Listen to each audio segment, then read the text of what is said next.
I have a beer open, have a bong hit, I'm ready to go.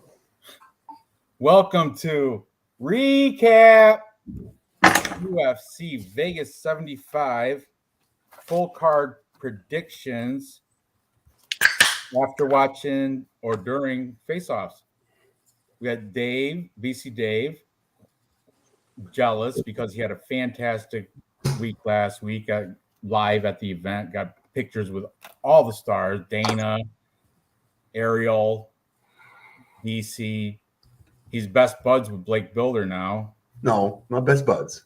Just sliding into his DMs. Sliding into his DMs. Too bad he didn't win. Yeah, anyway, doesn't matter.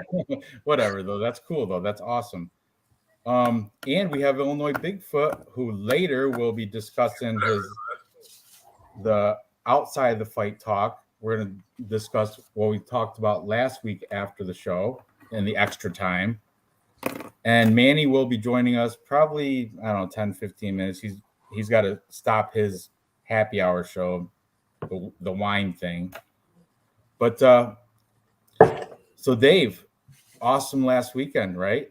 Oh, amazing weekend last weekend. An amazing time, like you said. I got to meet DC. I got to meet Anik. I got to meet Dana. I got to meet GSP. I see the Blake Builder. You met him on the street, right? Yeah, after the event, man, we all poured out on the streets and we're just walking through the Sutra van and happened to run into Blake Builder. It was friggin' awesome. Nicest guy in the world. Like, that's the one thing about this weekend that really the last weekend that really hit home is that all these guys were so down to earth. They were so amazingly nice and kind. Like GSP took the time to talk to me for a bit. He had a line of like 200 people behind him. Amazing. DC took the time to take pictures with everybody. John Anik took the time quickly to take pictures. Dana even took time to take pictures. Blake Builder took time to like hang out and say hi to my kid and just, like by far, everyone says don't meet your heroes. MMA guys are so down to earth. Go meet your heroes when you go see an MMA event. Go for it. These guys are so amazing, so approachable. Even Dana. Like, why would Dana even want to even talk to me? Super cool event. Awesome. Had a great time. Gonna be riding this high for a long, long time. And I had a good weekend because all the Canadians, all 6 of them, I had a full Canadian parlay, and it cashed, and that made my week. But so that's the other about the event. The fight was okay. This card was supposed to be a horrible card. I didn't care. I was going regardless. They're like, oh, it's a boring card. It's gonna suck. Doesn't matter. Live fights, dude. Live UFC. All 6 Canadian fighters won. Oliveira won. Nunes won. Knockout here. Knockout there. Sorry, Nunes retired. Even better. Knockout here. Knockout there. I mean, we blew the roof off the place. 18,000 people sold out. It was amazing. Amazing. Okay, I'm done now. Fantastic. All right, what time is it? So we get into this card and then have Manny catch up? Sure. Sounds good, homie. Awesome. So the curtain jerker to the prelims, we got Modestas Bukauskas taking on Zach Pauga. Pauga. Is that how you say it? Pauga? Pauga. Anyway, Modestas Bukauskas is was he 14-5? He's a 2-1 favorite, I think, last time I checked. And out of Lithuania, is coming off 3 straight wins. Tyson Pedro, who's this guy? Chuck Campbell, Lee Chadwick, they're Cage Warriors. Before that, he lost to Khalil Roundtree and the Polish Michael Olasejczak in the UFC. But the Baltic Gladiator, I think he's on his comeback here. Zach Pauga,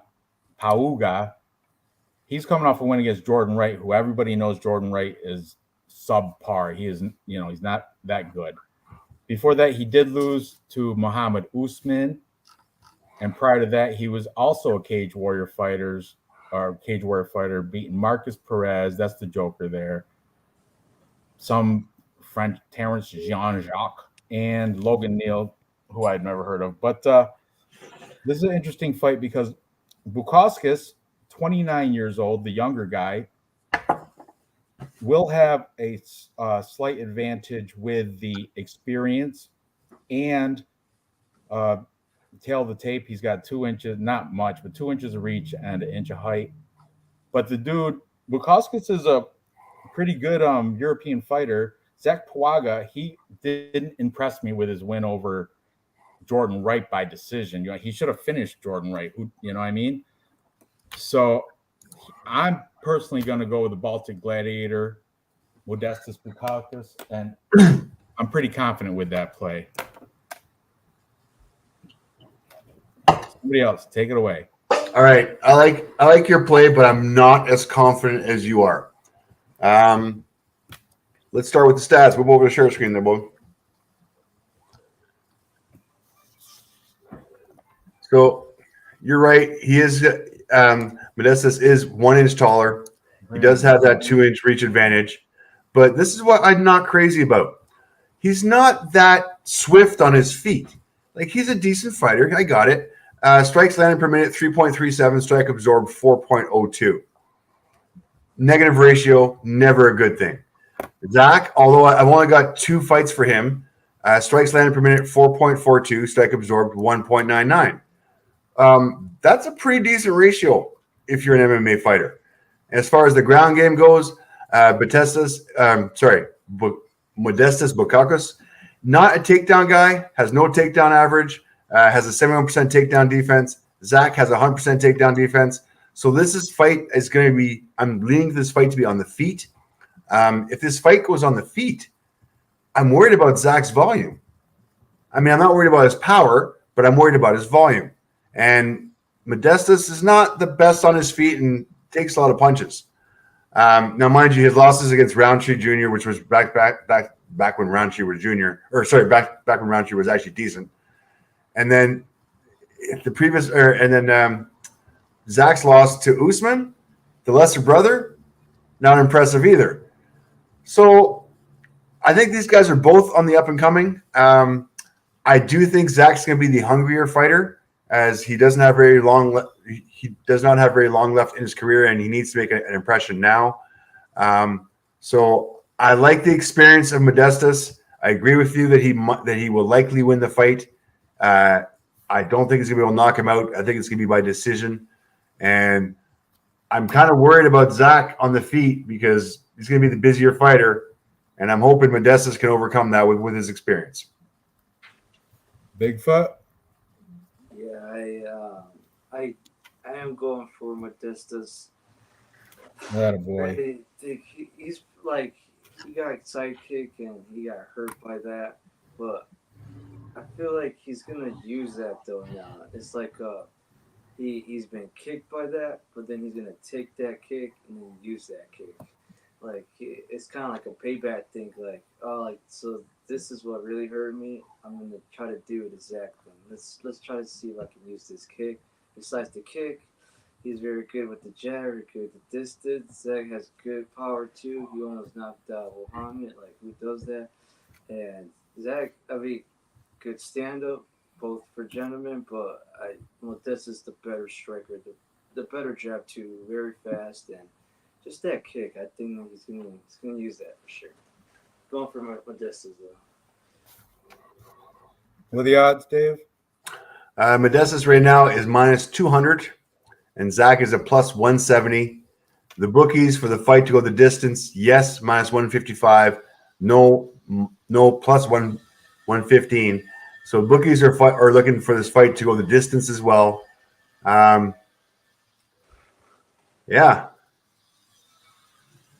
All right.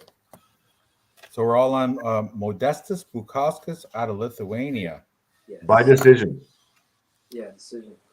And with by decision, you might find some plus money. I've got him at Bet365 at plus 140. By decision. I think he might finish this guy, Zach Pawaga.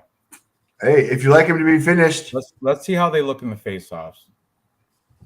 Just a quick little bet boost here. Modestas Bukauskas versus Zach Pawaga. So Modestas under 2.5 rounds plus 300.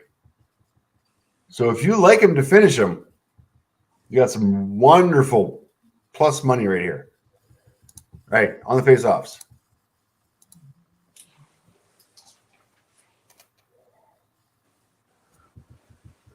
I like how Zach has that little extra belly on him.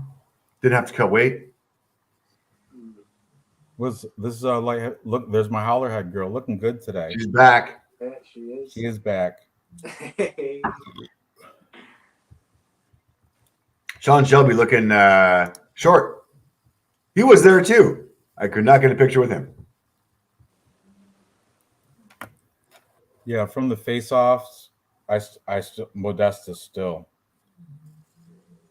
Yeah, I think with the experience, you know what? That experience is, he's been there for a while, and I do think this is his comeback. He is going to try and get his foothold in here and try and make another run. Yeah, and he's still young. He still has a lot of time left in his career. MPTV already with the jokes. So last week, there was a Dave. I know you didn't see, but last week I watched it afterwards. I laughed my ass off. It was hilarious. There was a troll calling Illinois Bigfoot racist. I guess Yeah, he dropped the N bomb or something. I don't know why they keep bringing that up. Yeah, guys, please stop, guys. Oh, you'll be all right, buddy. If you're a real racist, you wouldn't be on the show. Come on. Yeah, come on. So, all right. No, it's Manny's kind of racist, and Ranj is kind of racist, and I'm definitely racist. So you kind of fit in. No. Fake news. All right. Moving up the card, we got Ronnie Lawrence, wrestler out of I think he wrestled Illinois, like a D1 NCAA college. He's 8-2, minus 170s last time I checked, taking on Daniel Argueta, who's a 9-1. This is going to be an interesting fight. Ronnie Lawrence coming off a loss to Saeed Yokub Kakramanov. Well done. What's that? I said, well done. Yeah. Before that, he took out Manny Martinez, Vince Cachero, and then he was in Contender Series where he beat Jose Johnson, Garrett Armfield. This dude has very good offensive wrestling, and he's good at defending takedowns as well. But he's taken on the determined Daniel Argueta, who is coming off a win against Nick Aguirre by decision. Before that, he lost to Damon Jackson. And prior to that, he was in the LFA where he beat Diego Silva, Marion Santos, and Rodney Mandela. Don't know those guys. But Daniel Argueta, according to Tapology, he's at Jackson Wink in New Mexico. Ronnie Lawrence, no gym listed, so you'd have to check Instagram to see where he's coming out of. But I've seen Ronnie Lawrence, and I'm very impressed with his wrestling skills. He's got great scrambles. He can defend. If he does get taken down, he usually reverses or pops back up quick. And he's an offensive wrestler, so he'll go for the takedowns. Daniel Argueta, well-rounded, decent dude. I mean, go both ways, but I'm leaning Ronnie Lawrence the heat because of his I like that he wrestled at a D1 NCAA college, and I think he's going to utilize his wrestling to get control time, maybe even do a little ground and pound or something. But I think Ronnie Lawrence is going to win via his wrestling. That's my pick here. What do you guys think? Can we take this one there? Illinois? Yeah. Yeah, we're rooting for Ronnie. I just thought he was just a taller fighter, the more linkier, just the better advantage of the height, weight, maybe the range too. He's probably longer in reach.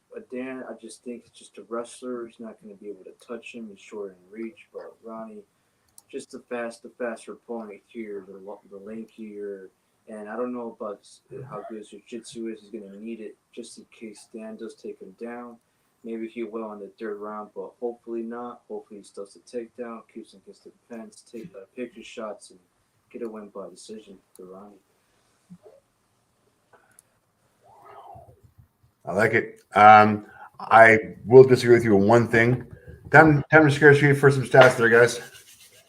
And this is, I think, this is a lamb walking to the slaughter. Dan Argueta, I get it, buddy. Congratulations, you're in the UFC, but you're going against a wrestling monster. Going over the stats real quick. Ronnie Lawrence, 5'7", 5'8", Dan, 5'7", both 68 inches, same reach. Strikes landed per minute, 2.88 versus 2.47, so slight advantage for Ronnie on the strikes landed. Strike absorbed, 1.75 versus 1.53, pretty much a wash as far as I'm concerned. Here's the issue, guys, and we've all said it. Illinois Bigfoot said it. Ranj said it. Takedown average per 15 minutes, 7.03 versus 2.50. Dan Argueta's got a 50% takedown defense, and Ronnie's carrying a 77% takedown accuracy. Now, the thing that's going to be scary is that Argueta does have a ground game. He does have one submission, but Ronnie's smart enough to stay away from that. He's not going to get caught in an arm triangle. He's going to be able to dominate him. I think he might even be able to finish. I think he's going to be able to take him down round 1, round 2, round 3 at will. So I think Ronnie comes back from the win. I think he's going to finish it within distance. I think he might actually come through. If you're looking at the bookies, they got Ronnie Lawrence at minus 175, Daniel Argueta plus 150. Fight to go the distance, yes, minus 205, no, plus 155. And this is where I disagree with the bookies. I think Ronnie might be able to finish this fight. And if so, you're looking at plus 275. If you like him by decision, plus 140. Either which way, if you're prop betting this Ronnie Lawrence, you're going to make some money, plus 275 or plus 140. I don't want to cut you off, but let's bring Manny on. He's here. Who's that guy? This guy. This guy? What's up, buddy? What's up, Manny? How are you? Hey, what's up, Bigfoot? What's up, Ranj? What's up, Dave? What's up, boys?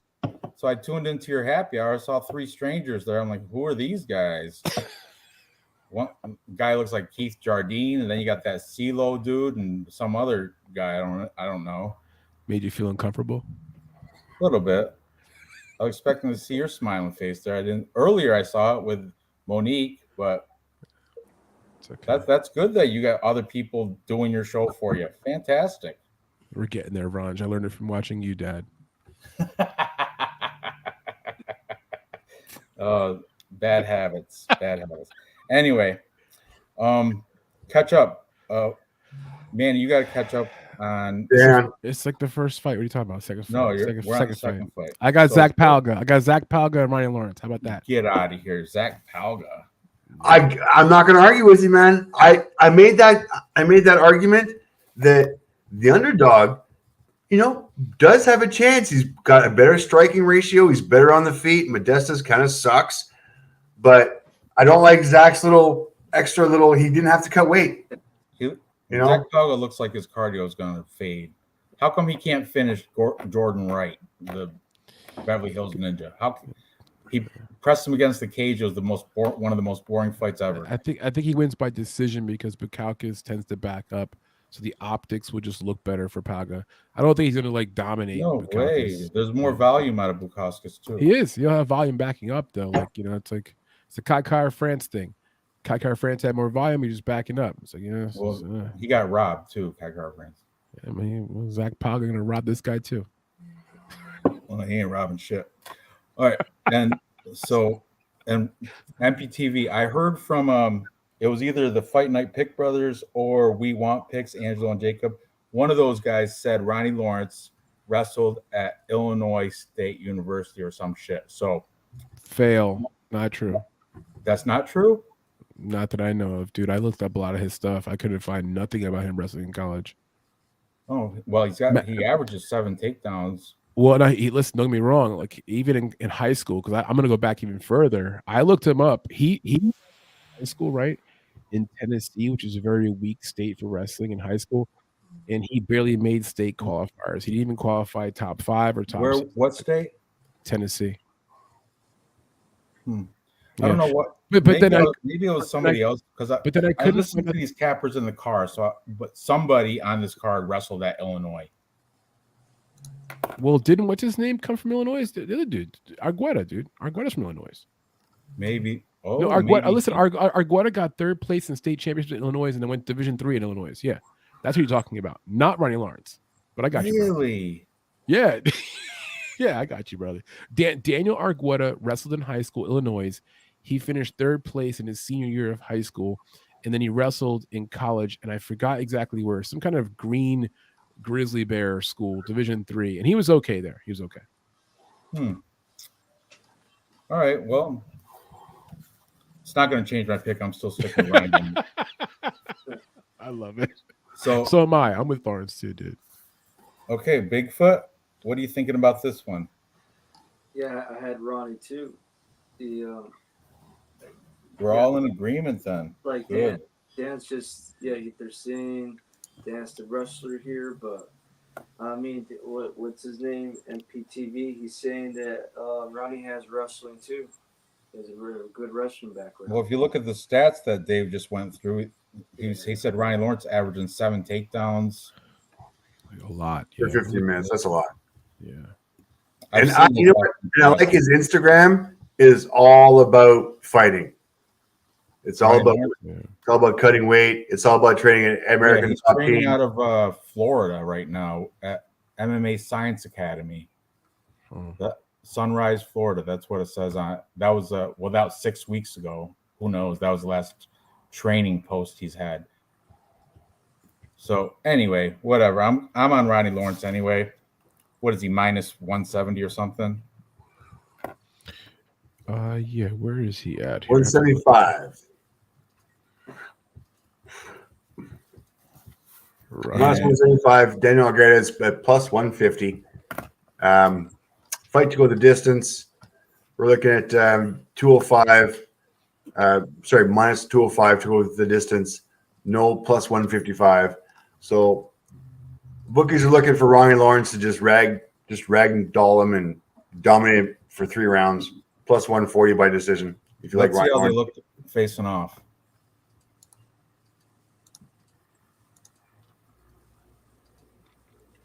Oh, he's cut. Okay. Well, Bring he's a it professional sexy. fighter. You would imagine he would be. He looks like a troll. Or like a little Does. gremlin. His head's huge. Target. It's a big target. Or But Ronnie Lawrence's head is small. One of the two. I don't know. All right. Compare the ears. Okay. Oh, look at the cauliflower ear on Argueta. Yeah. Yeah. That's never a good thing. No. Never want to see that when you're fighting somebody. Yeah, but Lawrence is also a good wrestler. Like they're both good wrestlers. They're both wrestle heavy fighters. How about that? Right. Exactly.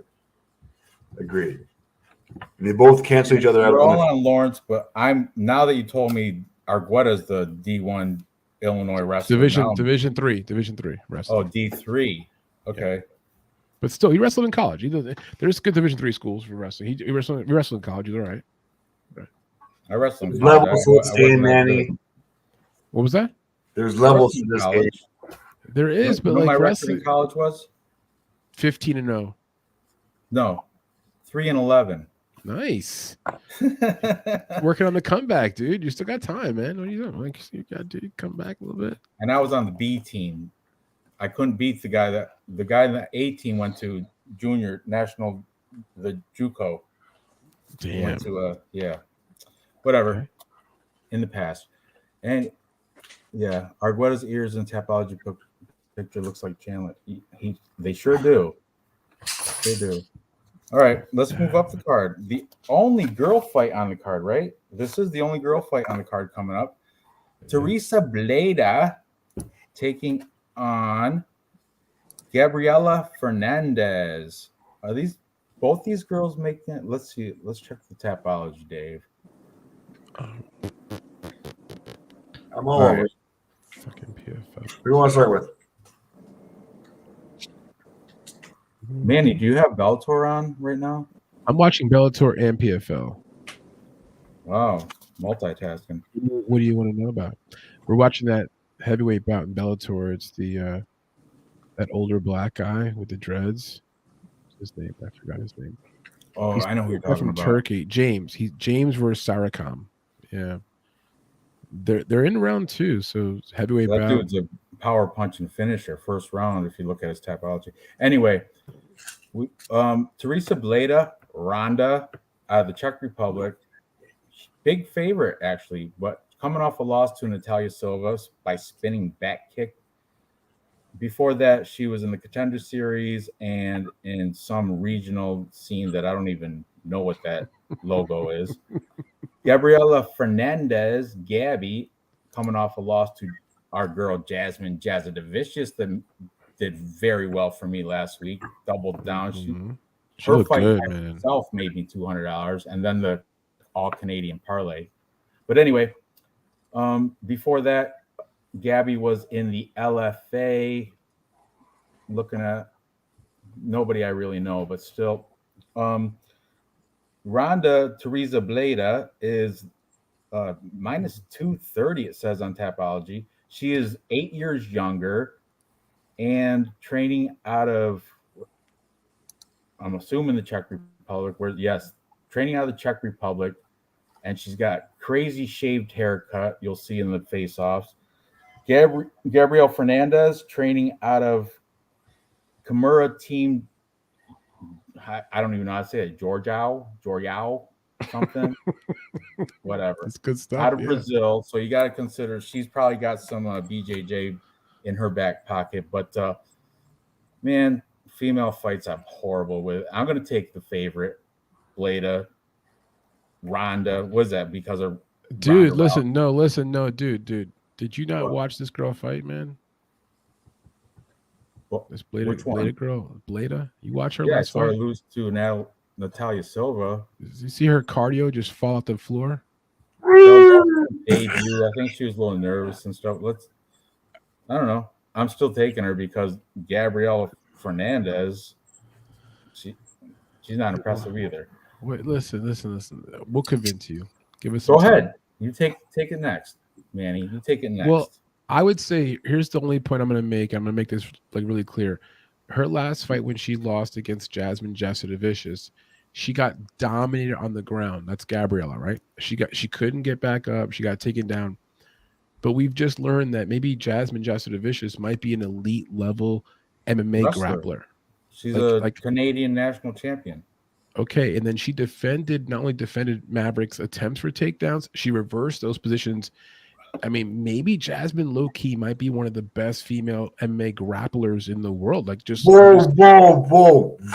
MMA. I say MMA. I didn't say grapplers in the world. I said one of the best MMA grapplers because what she did to Maverick, she unpacked Maverick. And so if she is that good at grappling, then that makes sense why she dominated Fernandez, and then Fernandez couldn't get up. Now Fernandez has submission ability. I do not believe that this girl over here, Bleda, is anywhere nearly as good of a grappler or wrestler as Jasmine, and so I just think that Fernandez will get to her over the course of the second half of the fight. After round 1, Bleda has no cardio. It's just she has the Rodolfo Fierro thing where she's really jacked and she doesn't have no cardio. So I go with round 2, Fernandez by submission. If not round 2, round 3, she'll finish Bleda. Bleda will just be too tired. That's my take. Just saying. I don't know either of these girls' cardio. I can't, Bleda's got. I got to mention. You got stats right up there, Dave. Go ahead. Miranda had the worst walkout I have ever seen in my life. I don't know if anybody watched that walkout. It was the cheesiest piece of crap Top Gun walkout music. And what was the music? It was the or whatever. It's the freaking Top Gun theme song. Yeah. And she came up with the aviator glasses. And you know what? All those big muscles gassed after the first round. Yeah. And Jazzy just fucking had her way with her and just dominated her. And Miranda, I don't even think Miranda had a camp for this fight. I don't think she even tried. She thought she was going to walk all over Jazzy J. Didn't happen. Here, Manny, I want to be in your corner and say the same thing, but I can't. Stats don't lie. Teresa, strikes land per minute, 2.57 versus Gabriella's 1.73. Strike absorbed, though, 2.04 versus 1.60. So they're both on negative ratios. Volume should be similar. Gabriella's, though, her ground game is my issue. 0 for the ground game. Teresa, 1.13 takedown average, has a takedown accuracy of 25%, takedown defense of 83%. Gabriella, 0% takedown accuracy, 50% takedown defense, and Teresa even has 1.1 submission average. So I get it. I don't think Jazzy J is as good as you say she is. I think Miranda was worse than you guys think she is. I like how Illinois Bigfoot is in the chat too, while also being in the actual show. It's amazing. Multitasking, no steel reserve. I love it, dude. I love it. Only Bigfoot. What do you think, Bigfoot? What's your take on this? Let's see how they face off while Bigfoot's talking. Yeah, not really much like knowing, or I should have watched some tape for Gabriella's fighting skills. I just thought she's gonna be the most better grappler. She's gonna take her down and use very good jiu-jitsu, get the rear naked choke there. Maybe Pause, Dave. Yeah.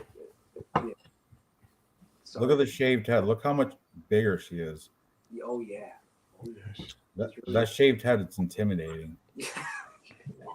Dude, you don't do that unless you're like ready to pull it off.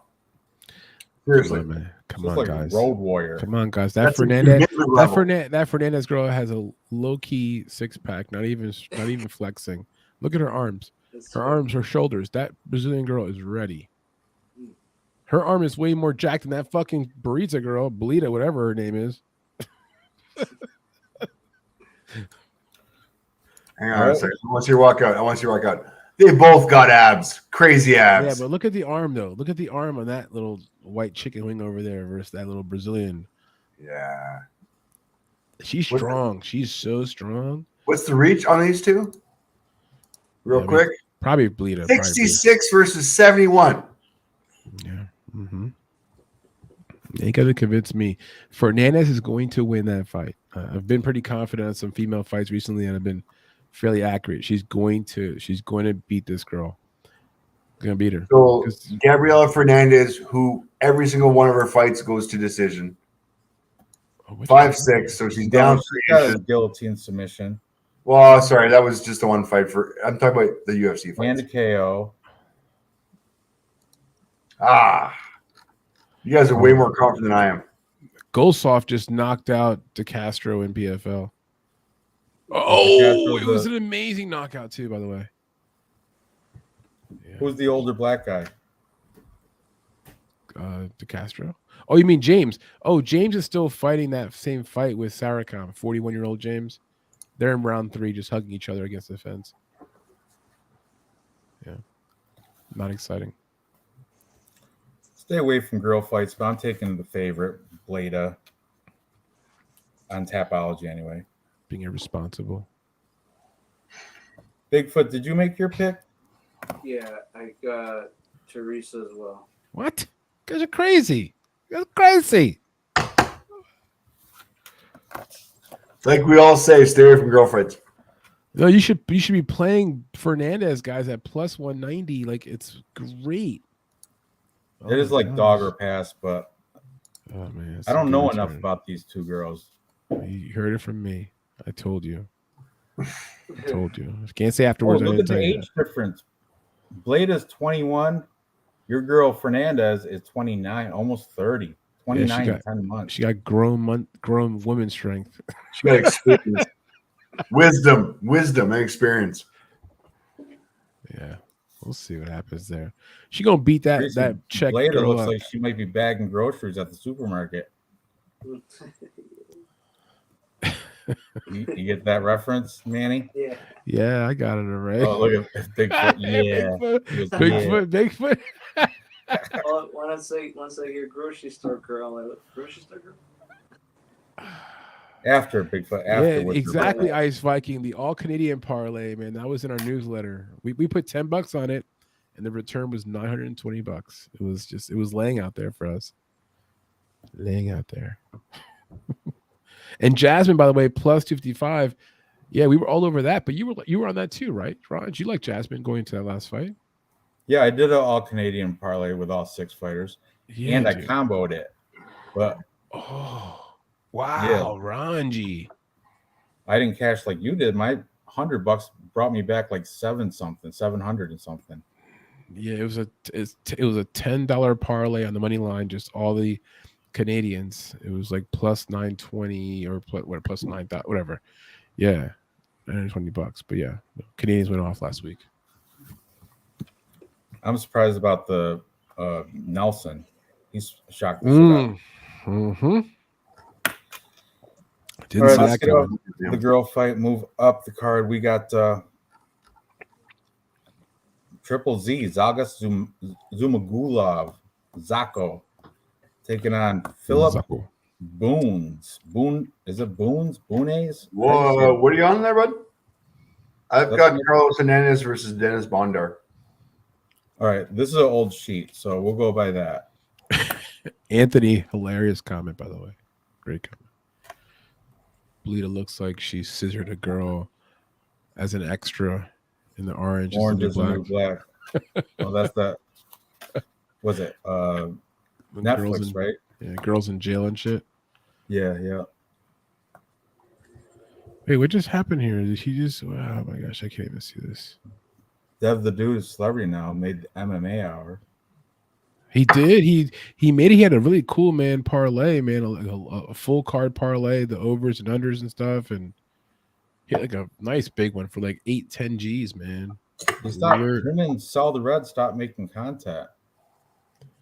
Well, not together, you mean, right? I tried to use him in the last week for cap comparison. He didn't have any content, so okay. Gotcha. Anyway, what are you doing over there, Dave? Working. Dev hit the super parlay, Anthony. He hit the one where it was the full card, not the Canadians. He hit the full card parlay where he had the overs, like over 2.5, under 2.5 type of thing. It literally was like I think it was like $8,000 or $10,000, like a payout. It was crazy. It was a beautiful thing. I should have tailed him. Yeah, massive parlay. So James lost his fight, I think, over here. The black guy who was older versus Sarakam, the Turkey guy. What an ugly loss, by the way. Losing to this guy. Get out of here. Got PFL. By the way, Francis Ngannou is at the PFL tonight, and he was doing like a side cage interview with the PFL people because tonight's a PFL athlete, right? And he was dressed all up in the whole African thing, dude. He had the whole garb. That looked interesting. Yes, I thought I was watching Coming to America. It was really intense. I was waiting for some lions and some dancing girls. When he was filming UFC, I saw a thing where he went to Africa with his mom, and he was eating dinner in the hut out of a bowl with his fingers. He's still African roots. He's big on that. He's still paying homage to the motherland. But yeah, he was full Africa tonight, so that's kind of interesting. Anyway, Juneteenth is Monday. Oh, be careful, everybody. Be careful. What? Just like careful for what? It's Monday. We're gonna be very extra sensitive right now. Don't drop any N bombs. I have to remind you of that all the time. Don't drop any N bombs in the air. See, I caught you exactly. And it's Juneteenth Monday. I told my people at work that I identify as a Black Korean. I want Monday off. What are they gonna say? This day and age, you can be whatever you want. Like a trans black. Always bringing up the huts. That's not a racist thing. See, that's the thing. Ranj was telling me we can't make racial jokes, and he's always out here joking about race. See, thing is, it happened to you last show. Last show, you said no racial jokes. You were dropping all kind of shit. You had some Russians over here with some Stromboli or some shit or whatever, rigatoni, or I don't know what the fuck you were talking about. Say it again, Ranj. What was the joke? What was the joke? I think you dreamt that. What do you call Russians with a bunch of Russians in a what? What? You placed it with me, dude. You were dropping all kind of racial jokes. Were you there for that, Dave? No, Dave, you weren't there. You were in Colombia. I kind of always live here, but that's beside the point. But I did watch it afterwards. You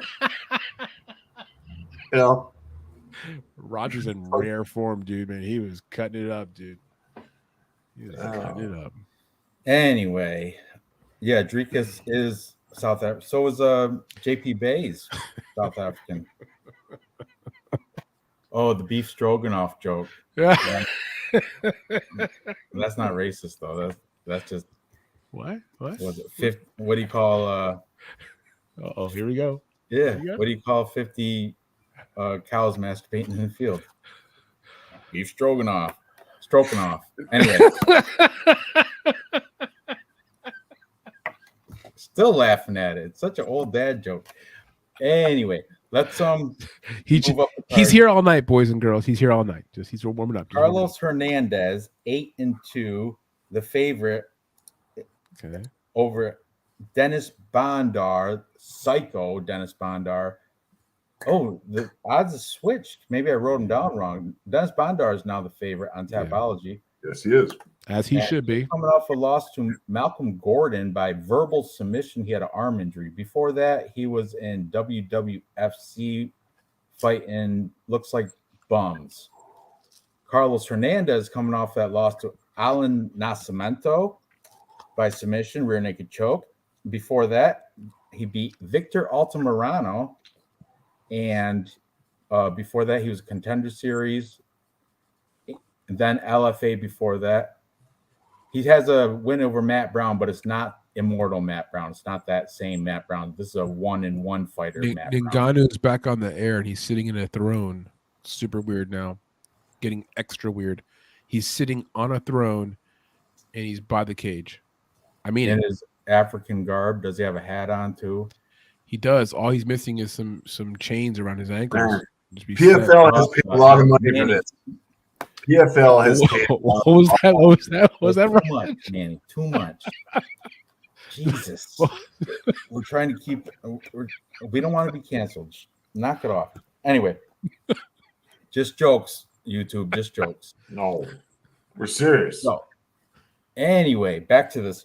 Carlos Hernandez is at the VSF Academy. I think that's in Illinois, right? Bigfoot? I don't know. Yeah, Dennis Bondar out of the Ukraine. I didn't check Instagram, but so who knows if this is accurate? But $8,000 Ice Viking. He won $8,000 on a $10 bet. That's what it was. $10 bet for MMA Jesus, and he won. What do you have? Perfect card.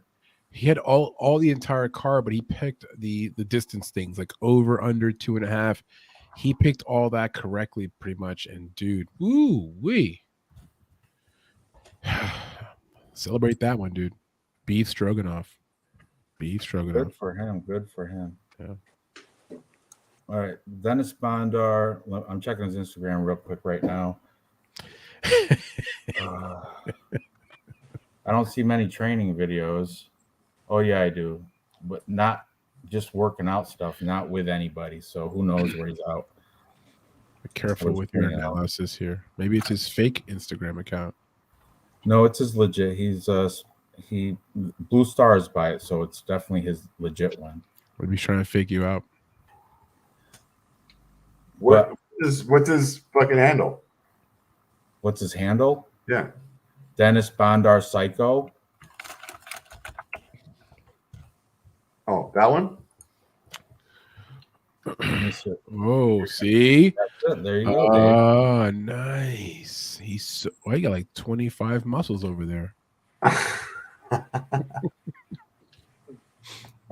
It looks like I'm watching Bigfoot, Illinois, working out over there in the garage. Same body type. Russian attack on Ukraine. Oh. This guy looks like you, by the way. He's also Russian, just like you, homie. And Polish. Oh yeah, Russian and Polish. And American. And American, dude. American. Everything. He's half American, half Polish, and half Russian. That's what he said last week. Yeah. That's 150%, but And 30% African. What's his name? Oh, Danny. His name. Dennis Bondar. That's his Bigfoot. name. It's Dennis Bondar. Bandar. No African in me, but Am I a bad person for wanting to say Bandar like I work at 7-Eleven? Bandar? No, that's not why you're a bad person. That's just one of the effects of why you're a bad person. I work for Bandar. Bandar Airlines.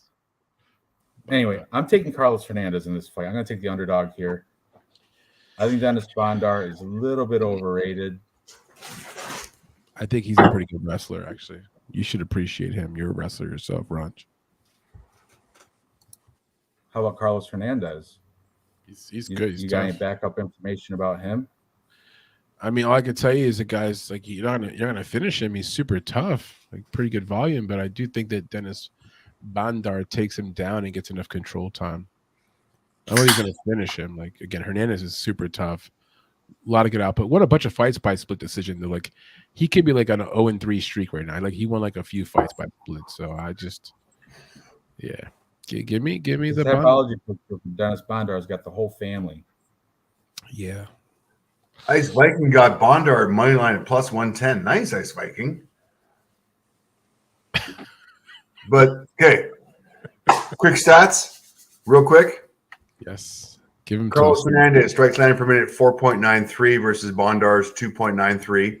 Heavier volume for Hernandez. Strike absorbed 4.12. Positive volume, good. Versus Dennis Bondar's 2.20. Pretty much a good ratio on both sides. Very similar, although Hernandez has a little bit more volume. Timeout. What about the music here? What's this? Bigfoot played Smooth Operator and got copyrighted. Yep. Whoa. When did that happen? I don't know. I did a backstage where I was just cleaning my garage. And at the end of the video, it was like 2 hours just cleaning. At the end of the video, Brian's like, play this song. I played for like a couple seconds. And later on, I checked on my, going to my live YouTube. Yeah. And it said copyright. Fuck them niggas. Listen, let me tell I said ninjas. Manny, I meant ninjas. Drop that N-bomb. Okay, my bad. That slipped. I slipped. I'm sorry. I'm sorry. That you do all that crap. Not on this channel. I'm sorry. I slipped. But strike one. If it happens again, you're out. I'm in the penalty box. I know. So listen. Don't worry about that, Bigfoot. Like they'll give you strikes for all kind of weird stuff, but like as long as you're not playing the video stuff, especially like if you're playing some kind of like music, usually they'll kind of let you slide. But when it comes to videos, that's when it's like, so they'll just give you warnings, but like they won't give you a strike for that. They didn't give you a strike for that, right? No, they didn't, but it said it was blocked from other countries. So that right there I didn't really like. I had to delete it either way. Yeah. You just can't play content that you don't own, basically. You just can't play nothing you don't own. Yeah, that was a life learning lesson. Like, if Brian or whoever tells me to play a song, nope, not gonna happen. Lesson learned. Yeah. Interesting. I'm looking at Dennis Bondar. Remember that Steve Urseg last week with the win? Big upset. Urseg. Oh yeah, the guy from Australia. Yes. Dennis Bondar has a win against him in amateurs 2019. Just saying. But I'm on the side of the American Carlos Hernandez. I didn't finish my stats, by the way. Let me just say that his last fight, Dennis Bondar, takedown average per 15 minutes, 10.98. Dave, cheers. Manny. Modelo's cheers. Have some wine. Put your red up there. There you go. Oh, okay, red. Bigfoot's drinking soda tonight. Cheers, gentlemen. It's okay, Bigfoot. Cheers. Can recover. No drinking tonight. He doesn't want to have to do another bathroom trip and the void. Anyway, who's next? Manny, All right, so we're okay. So Dave, whoa, Dave, stop. go ahead, Dave. You. Yeah, give us numbers, right, Dave? Just the numbers, right? All right. So we got the strikes land per minute. We're pretty much on the same ratio, but Hernandez is going to have more volume. Takedown average, Dennis Bondar obviously going to be heavily on the takedown game. But I've only got one fight for him in my stats, and he lost that fight to Gordon, but he still took him down 11 times. Pretty impressive. Face-offs. Apologies, I don't have this queued up. Give me a second. You guys tell me. Who looks better? They're so small, these guys. One guy wearing sandals, one guy wearing shoes. Bondo's got sandals on. E.T., go home. They're so skinny. Same. They're the same. I can't take anything from the face-offs. I mean, I don't know who looks better. I mean, the guy on the right who I'm choosing to win, he kind of always looks like that. And so does Hernandez, right? They always look this, right? Ranj? Same thing. What's all the that? time. These guys look the same all the time when they weigh in, like, or when they face off. Like Hernandez looks like Hernandez, and he looks like, Bondar. What are you making of this, Dave? What are you trying to insinuate, Dave? I'm thinking Bondo's gonna have the ground game. He's gonna take him down. He's gonna dominate on the ground. That's his path to victory, and it's a good path. Look at the odds real quick. Get this. Sorry, my apologies. I'm a little bit slow today. Yeah. All right. Carlos Hernandez plus 110. Dennis Bondar minus 138. Fight to go the distance. Yes, minus 165. No, plus 125. So bookies are looking for Bondar to win this by decision. If you do like that as a prop bet, Dennis Bondar plus 170. I don't know if he's going to be able to finish him, so I kind of like that Bondar by decision prop bet as well. It is plus money. So both of you guys are on Bondar. Yeah. What about you, Bigfoot? Oh, he. Where did he go? I didn't realize what I was Gotta go take- asking. I was Gotta go like, take a shit. hey, Big Bird, what do you think over there, Big Bird? That's like a centerpiece for a birthday party thing. If you go to Wait, what's on top? What's on top of the thing? I just realized what's on top. What's the pillows up there with little smiley faces? Whoa! Oh, we can't even Can I see ask you guys a now. question? Yeah. Do you guys have this? It's sorry, right here. It's this stuff. It's like hash, but it's cut in strips. So you just peel it off, drop it on a joint, and fucking Are or you drop it on smoking a cigarette right now? What are you talking about? It's exactly what I'm talking about. Are you Smoking smoking a a cigarette? Inside the house? Wow, that's you got some nerve. This is I own my what? I know. I'm just saying, it makes everything stink. You can't do that. No. But look, it's like got.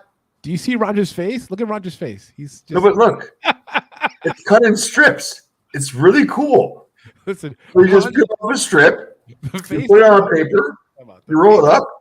It's the coolest hash ever, You roll it up and you put it inside of it and you smoke it. dude. It's a flat thing of hash cut in strips, so it's like perforated. You peel a strip off, you drop it on paper, roll it up. Okay, I just need you to know that if you don't put the cigarette down, then Ranj is gonna have an attack because he's looking at you That's like. not a cigarette. I think it's a. That's what he rolled, right? Yeah, it's super cool. Oh, it's not a cigarette. Or we're okay. Okay. It's super cool. I've never seen this before. Perforated hash. Just take your Man, his eyes look like he hit it too. It's nice. Yo, what's up, Bigfoot? We were just asking what were your thoughts were on this fight here. Were we Carlos versus Psycho? Yeah, Yep. yeah. Yeah, I got the Psycho here because I have no clue, nothing about Carlos whatsoever. I thought he was De La Rosa for a second, but the Psycho though, he's good. Mark De La Rosa. Yeah, him. Yeah, I thought it was him. They look so alike, dude. But What are you smoking, man? What's some of that stuff? dude, All right. Psycho though, just better everywhere. Just the striking and the wrestling. Carl, I don't have no clue what he's good at. Maybe good striking, but Dan's gonna beat the better boxer, I believe. The more durable. The face I've said it to prove it all. Just looked right into his soul. Yeah, I got the Psycho here, and just because of that nickname too, that kind of freaks me out. The Psycho. Ranj is on Hernandez, right? Ranj? I am. I'm the only one on there. And what are the odds, Dave? Money Plus line? 110 for Hernandez. Odds like you. There you go. You got plus money, boss. Plus what? Plus 110. Yep. Sweet. It's not a bad spot here. If you like Hernandez, you got a good, like, whatever, a little bit plus money there. It's not a bad spot. And if you think Carlos Hernandez might knock him out or submission, plus 350. Ooh, he's Wow. not a knockout guy, though, right? He doesn't really finish many fights. No, he doesn't.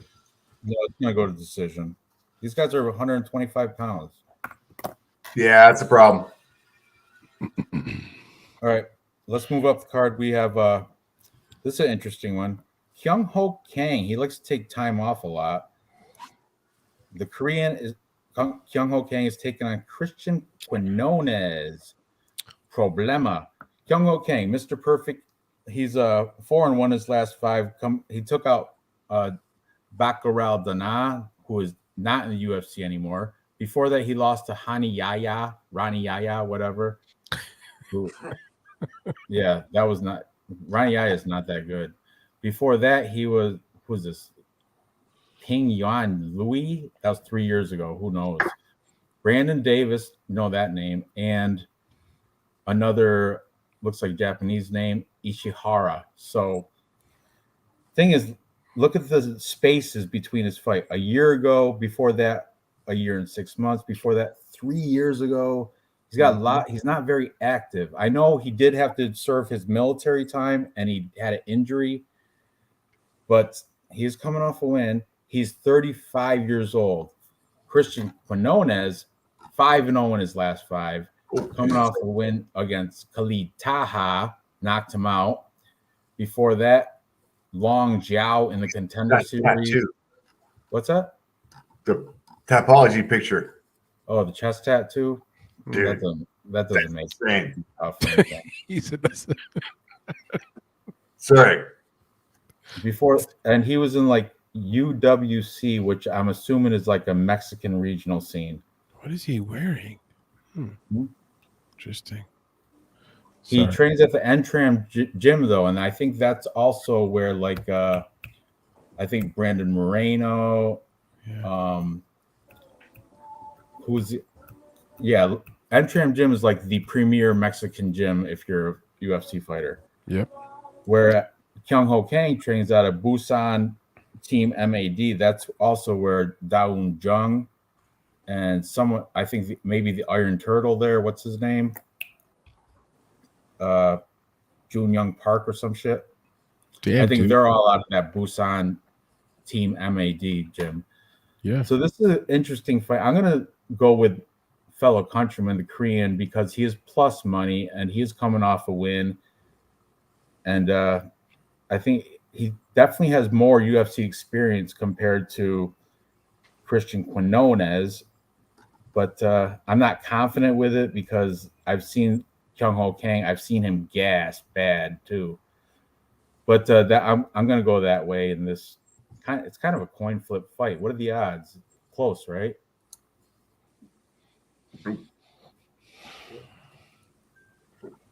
Odds are plus 130 for Kyung Ho Kang. Christian Quinones is at minus 160. Sweet. Fights to go the distance. Yes, minus 165. No, plus 125. Bookies looking for this fight to go the distance, and they like Christian. Christian by distance, plus 175. This is your prop bet. So who's next? Dave? Might as well. You're talking already. I'm getting there. Hang on. Let me go over the stats real quick. 5'9" versus 5'8", pretty even. Kun Ho Yang is going to have the 3-inch reach advantage, so 1.5 inches in each hand. Not much of a difference there. Now, going for the strikes landed per minute, 5.21 for Christian versus 2.99. Strike absorbed 4.60 versus 2.87. So definitely higher volume from Christian. Also better ratio as well for Christian as well. 2.99 versus 2.87, almost even. Not a good look for him. Kun Ho Yang, takedown average per 15 minutes, 2.00 versus 0.82. Takedown accuracy, 55%. But Christian does have a 100% takedown accuracy and a 100% takedown defense. So I'm kind of leaning that this guy might have a little bit of some ground game or some wrestling background as well. Takedown accuracy for Kun Ho Yang, 55 and 70. I'm kind of leaning towards Christian on this one, guys. Yeah, me too. Stats are leaning. I am with you, dude. I do like Quinones. He's a pretty balanced fighter, even though, I feel like being Mexican and the whole like reputation, like, oh, he'll outbox you and just firefight you. But he actually, like you said, he's actually not. He's not out of fish out of water, right on the ground, right? He can actually hold his own. So, and I don't want to put my conspiracy hat on, but UFC is moving hard into Mexico. Hard into Mexico. I heard Dana say it numerous times. He's going to be promoting these Mexican fighters. They have a PI there now too. They have two. They're building two. Ooh, what's a big place, right? So, yeah, and if you look at the cards now, like I was looking at this card, right, which is kind of funny. If you take all the American fighters on this card, I think there's like 1 or 2 matchups that include like Americans against each other. But the rest of the matchups, there's only one American that's favored to win. The rest of the Americans are not even favored to win. So, like, in terms of like actual American fighters, we don't have a lot. But Mexico and Canada, the next close best thing, right? So if we have Mexican fighters, Canadian fighters, it's like that's the next best thing to an American fighter. So it makes sense. Silky B is back in the house. I'm actually gonna, and this is for later on. I'm putting a bad haircut parlay together. Yeah, we have a girl fight with a bad haircut parlay, and this haircut right here. What is that? I don't give a fuck haircut. Kind of looks like a Ranj a little bit. I ain't gonna lie. That's like a bowl cup. They use a taco shell bowl. was that racist, Manny? Because he's Mexican? You guys are both racist. You guys are horrible. That was convenient. That wasn't racist. He just killed. Are you awake, Bigfoot? I love the taco bowl, taco salads. I love those. That's what she said. Who? My hollerhead girl? Look at her. She's looking great today. Oh wow! Tell you what, PFL fights are still going. The Bellator is cranking along. Man, so much MMA this weekend. It's crazy. Are you alive, Bigfoot? Yeah, out here. Yeah, okay. Right. It's your turn, dude. Give us your take here. Oh yeah, I was. Yeah, Christian. I'm gonna go for Christian too. Kane. He's giving me a very, very good striking vibe still. I'd say in my prediction, I'm just worried for Christian if he's gonna stand on the outside. Please don't stand on the outside. Just enter the pocket. You make it all good. Use your boxing. And he's Mexican. He's gonna have to fight like a Mexican and just come in and just make it up, make it a brawl. He probably watched so much Canelo fights. He's gonna copy Canelo's and just looking into the pocket. Just straight up boxing. This is a stand-up fight. It's not gonna be no takedowns. Straight up kickboxing fight. If anything, if Kane's gonna be the one using the kicks. Christian might just be the one using the hands. But let's go for Christian. Yeah. So all you guys are on the Mexican? Yep. This is the first fight I actually have money on. Mexicano. Wow. El Mexicano. All right. Let's move up. What's next? Next, we've got Jimmy Flick versus Alessandro Costa. Mm. Who wants to start? Jimmy Flick. Can I get a star here so I can go grab a bite to eat real quickly after I give a little quick preview? Then I can go run and come back. I like Flick a lot. Amazing submission ability. A matter of fact, I mean, pretty much all of his wins are by submission. So if you like him to win, it's by submission. Jimmy Flick by submission. I just, his chin.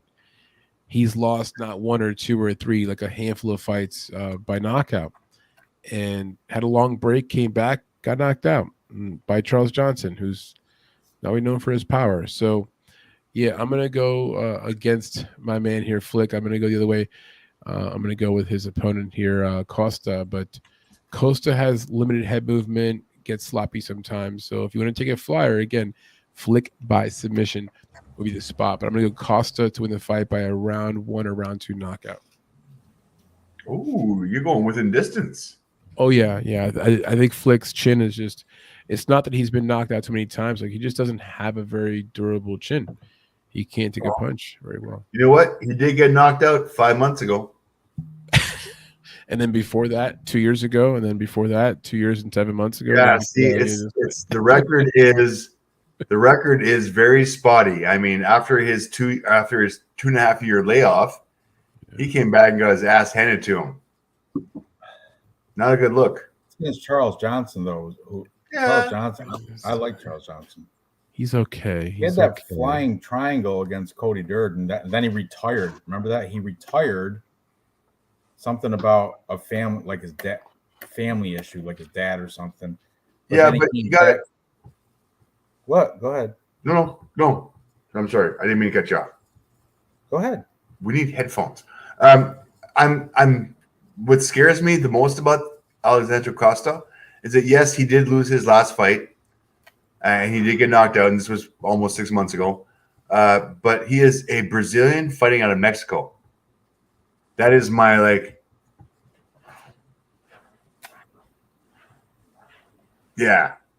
Brazilians fighting out of Mexico at 126 pounds. Scary.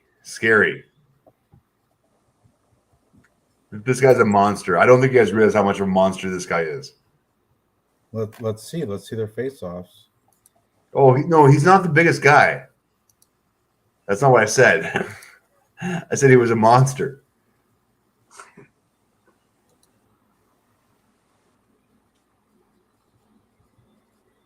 He's got that lion, man. Full screen that, please. Apologies.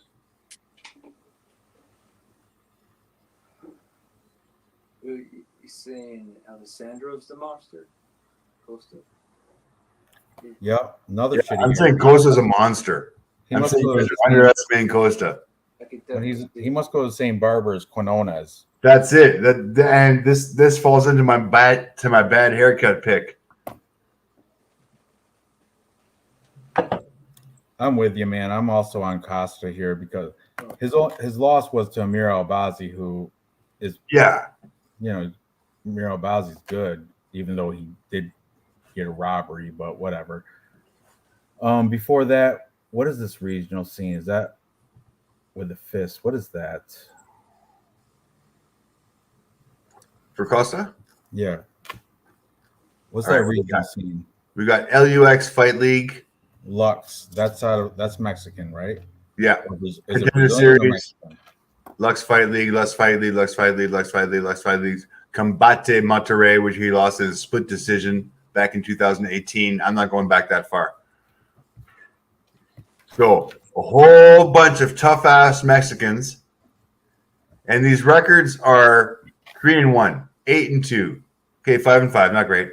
12-5, 10-2, 12-0, 6-4. But you know what? He knocked him out in the first round. I get it. I do like the fact that he's got a knockout here, a knockout ground pound, a submission by armbar, another win by armbar, I mean, he has a variety. He's not just a one-trick pony. Whereas Jimmy Flick, 16-6, Jimmy Flick, love him dearly. Coming off of his last loss against, he got ground and pounded by Charles Johnson, which is not a bad look either. Previous to that, he beat Cody Durden by flying triangle choke, but Cody Durden is not the ground game guy. He's a wrestler, though. Cody Durden is a wrestler. Yeah, but he does no BJJ. Nate Smith by arm triangle choke. Greg Fisher by arm triangle choke. Jesse Brazzi by submission.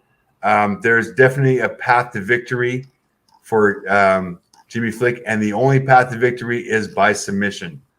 And if I'm not mistaken, Costa has not lost by submission in a long time, and he's fought some submission guys. And if you go back in his record, Gonzalez win by armbar, Guerrero win by armbar, Corona win by armbar. Remember that flying armbar I just said about? Yeah, you know what? He's done that too. So he's got some ground game defense. I think this is going to be a walk in the park. No, sorry, not a walk in the park for him, but I think he has the BJJ to be able to handle. I think he has the BJJ to be able to handle Flick. I don't think Jimmy Flick has that much talent. I think the up and comer, and I'm all over this guy, is Alessandro Costa. Oh, Anderson already won. Dave, do you have Bellator on your TV? He did win. Yeah, I do not. he won by decision. Yeah, Big win for Anderson over Davis. And Phil Davis, I thought might have. I don't know who I picked in Tapology for that one. I remember I was on the fence. I think I picked Phil Davis actually, but me too. I wanted Davis to win, but he didn't win. Sucks. All right. Anyway, so everybody's on no Alessandro Costa. No, I'm on. I don't know who else is. I don't know. Bigfoot. I'm on Costa. Yeah, I'm on Costa myself. Yeah, also Costa. Are you writing another letter? Oh. Good thing you mentioned that. Geez, here we go. At the same time, yeah, I was just stopping by, write down the letter. It's right here, but this is my MMA page, though. Writing down fighters' names and. Oh, taking notes. That a boy. Good job. Yeah, and I got Costa though. He's he just looks really strong. Looks very, very like he's gonna grapple him, wear him out. He's gonna pick him up easy, like if he's a mannequin doll. Like he's got it. Pick him up like a mannequin doll. All right. So we got the feature fight. Oh, that was canceled. Henry Barcelos, Miles Johnson's canceled, right? Postponed or some shit. Oh yeah.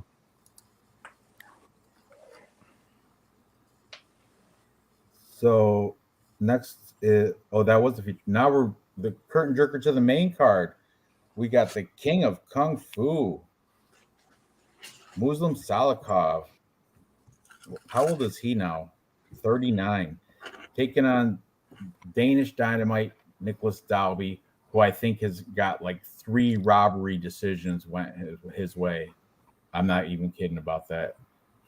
Muslim Salikov, king of kung fu. He is a what do they call, master of sport? I think in maybe combat sambo something. He's definitely sambo. Is it? Yeah. Nicholas Dalby out of Denmark, the Danish Dynamite. These guys are both older. They're 39, 38 respectively. Tail of the tape. Actually, Dalby has a 4.5 inch reach advantage, but that's look. What I like, Muslim Salikov has. It doesn't say it on Tapology, but he's got like a ton of kickboxing fights before he got into MMA. He's got like close to triple digits amount of fights in kickboxing for real. I heard that before.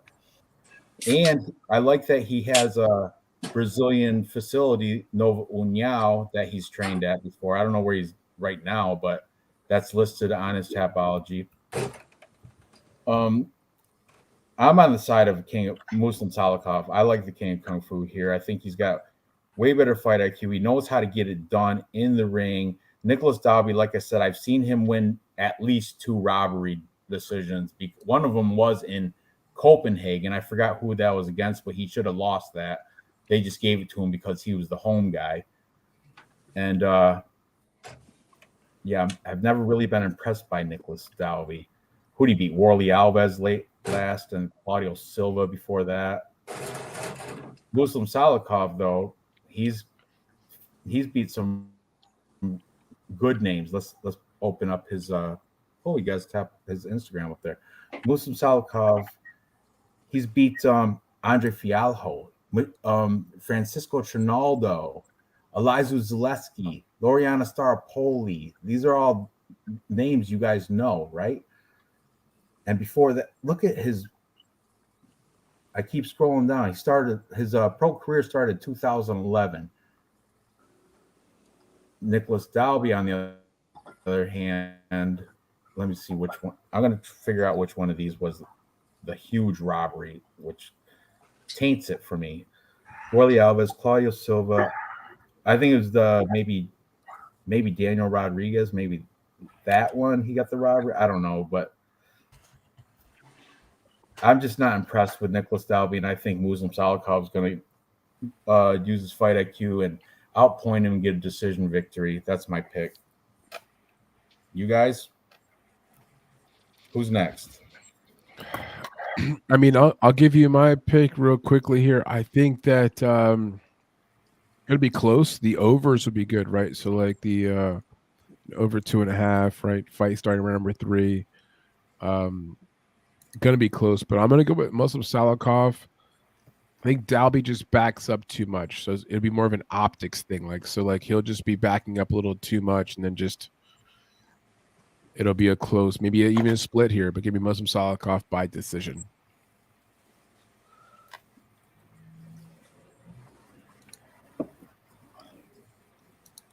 Did he look good today? Let's see the face-offs after, Dave. Okay, where do you want to go? Face-offs. Face-offs? And then you make your pick as well. That's the reason my pick. So wait, Aspen Ladd just got an armbar submission in PFL. nice. Yes. Yeah. She's back. She's back. Still got that snow white skin. Her opponent was maybe even whiter. So yeah, it's kind of funny, right? Really? I know, if it's even possible. You know what Nicholas Dalby does? He does like that survivor training stuff. I seen him before on Instagram doing like this survivor he like trains with some military guy, like from the Danish army, like a definitely I've totally seen that before. And look at those girls. See, that's what I'm talking about. They do that survival training crap with him and 3 girls. I'm kind of jealous, but you know, kind of jelly. A little jelly. Wow. Is that his military friend? I don't know. I know he definitely trains with like some elite military dude.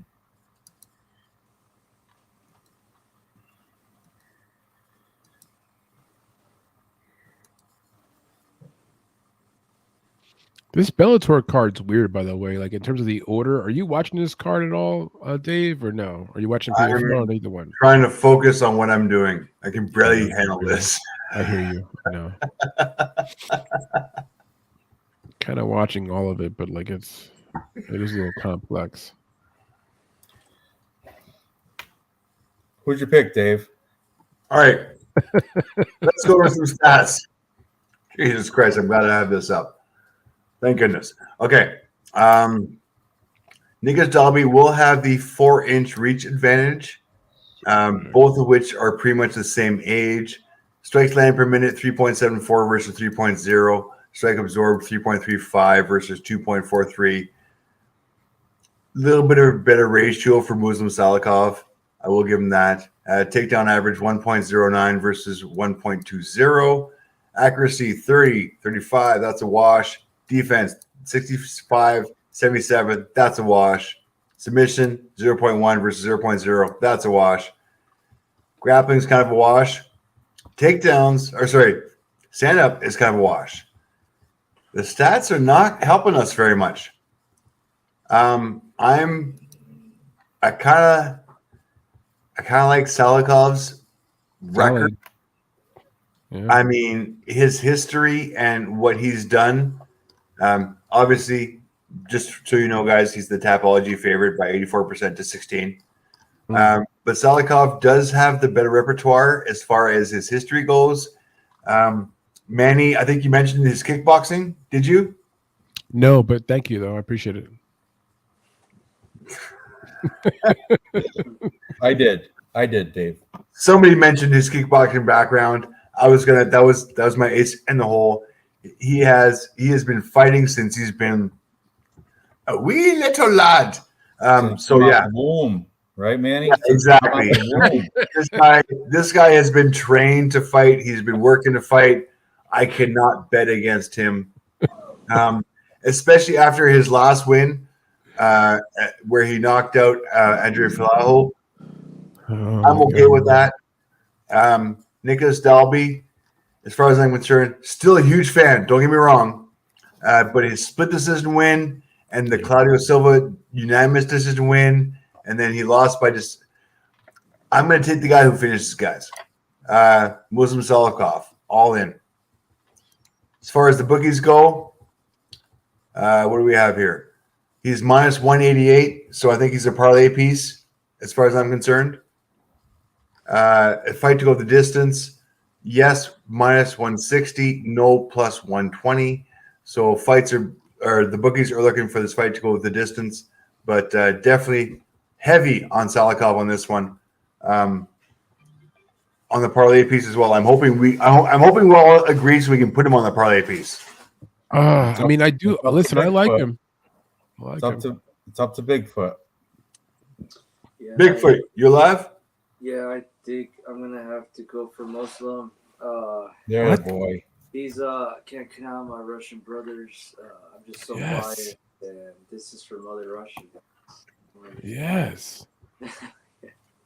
Yes. Nicholas, his brain techniques just bothers me. It's like it's not even working. Does it all the time, and Muslim's not going to be scared of that. It's not going to get bothered by that. It's going to just work. It's going to make him even more breathe harder than how he already is. Tell him. Tell Yeah, him, Bigfoot. Yeah. Let's go. Yeah, that's it. That's a clean sweep. I think Muslim Salakov's he looks old though. They both look old. Come on now. He got that super duper receding hairline though. His hairline is gone. They're 1 year apart. But his hairline's gone, Ranj. It's all right. Oh, so wait a second. Let me get this straight. Manny is talking about hairlines. I'm sorry. Like, is this the best? Like, you're right. What am I talking about? I'm sorry. Is this the best opinion on what we're going to be judging our fights on? Why am I judging? But yeah, Salakov's hairline is just. Shut up with the hairlines. Shut up. Geography over there. Now, having said that, we are having a bad haircut kind of parlay going. And as far as haircut parlay, that's ridiculous. That's horrible. This is very manicured. Yeah. And I would not say this is a bad haircut. Is that a ponytail? This I would say is a bad haircut. I don't give a fuck bad haircut. Yeah, but is that a ponytail? He even falls into my bad haircut parlay. Is that a ponytail? I had one of those in fourth grade. It's like a greasy, like, yeah. I can see it. Yeah, it looks really greasy. I think it's like paint his nails. I think he does. He's one of those. Oh no, he's one of them. Oh, and look at his posture. Okay, enough said. Before I get the hate going from that community too. Manny will somehow manage to alienate every single community in the chat that we have. Thank you, Manny. It's all good. Oh, Ali Walsh just knocked down his opponent here in the PFL. Muhammad Ali's grandson. He's out here fighting. What's happened on Bellator, Manny? They're just jogging around the octagon. It's Patricio Pitbull getting ready. Ali Walsh just knocked out his opponent in round 1. Yeah, so Pitbull's now jogging around the cage, getting loose, getting ready for his opponent to walk into the cage. That's a great fight, by the way. If you guys don't, I don't know if you have another screen there, but yeah, Pitbull's fighting here shortly against Sergio Pettis, right? Pettis, Milwaukee boy. All right, someone's gonna have to introduce Nicholas Mota and Manuel Torres because I gotta piss. So I'll be right back. Oh my gosh, Dave, is that you and Dana? I didn't see that picture, dude. Oh, too many pictures, man. No, dude, I didn't know you got that picture with Dana. Dude, that's Didn't see amazing. I didn't see this It one. was Dan. Dude, that's fucking awesome. Oh, dude, I rocked out of the park, man. Dude, that's amazing, Dave. I did not see that. I saw that one, you know, you and Bob the Builder. You know, I saw some other ones, but I didn't see this one. That is so, he looks actually so mellow. How'd you get that picture, dude? Oh, Anik. Oh my dude, are you serious? Crazy. How'd you get in there like this? You did not see this? Me and DC hanging out, and John Henrik hanging out. I didn't see any of No, this, dude. Dana and I hanging out. No, I didn't see any of this, dude. Oh, come on, homie. Really? I saw just a few pictures that I saw, I guess, on Instagram, which I'm a little bit of a weirdo on Instagram. Oh, did you see me hanging out with GSP? I didn't see this picture, but I saw you message about it, and I was like, "Oh, I saw him." Like, but I didn't see you actually. I didn't see the picture. No, you see my autographed bottle from GSP? Stop it! Oh, dude, that's so dope. Did you see my kid's autograph bottle with GSP? Yo, listen, man, you like literally. Oh my gosh, living your best life. I don't think you understand. I got to meet DC. I mean, you didn't just meet him. You got a picture with him, man. John Anik. I got pictures with Dana White. The Dana White, dude. And he was super cool. And guess what? We talked about like 90s Pride MMA before UFC was even a thing. Yeah, I mean, cool mofo. Oh wow. So I'm sorry. Did I drop a big dick in your face? Yeah, I did. I can't. I'm in awe, Dave. I mean, that's amazing, dude. You made the most of going to that event. You guys have no realization what it, and then this guy, guy, who is now in my DMs, by the way. I heard about this. That's why I told you I want to get an interview with my mans. I have to be DMing with my homie. Yeah, no, it's come on now. Ali Walsh. How many people get this? How many people get this? Hold on. That's amazing, dude. What did she tell Dana? It's amazing, dude. It's amazing. It's such a good picture, dude. Oh, and this is me hanging out with. So this is my. Okay, this homie Blake Builder that I hung out with on after the fights, after he lost, he is walking around the streets in full MMA gear. Oh, that's awful, dude. I know, it's horrible. But dude, I hung out with Blake Builder. He took the time to hang out with my kid. He took the time to take pictures. He talked about his fighting stuff. I mean, absolutely a legend. Where's my post? Legend, Dave. Come on. Go no, dude. The guy was so cool. You use that term so wrong every time. He was so cool though. That's fine, he's not a legend. He said not the right place to use it, Dave.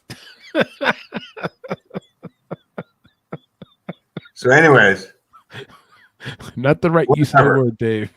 Point being, I can't say that's amazing, dude. I mean, the whole thing is legendary, dude. I can't. Legendary. I can die a happy man. Oh, and by the way, where's my homie? Where is he? Oh, yeah. See, I got a homie in my DM right now. I got a homie in my DMs who's active. Crazy, dude.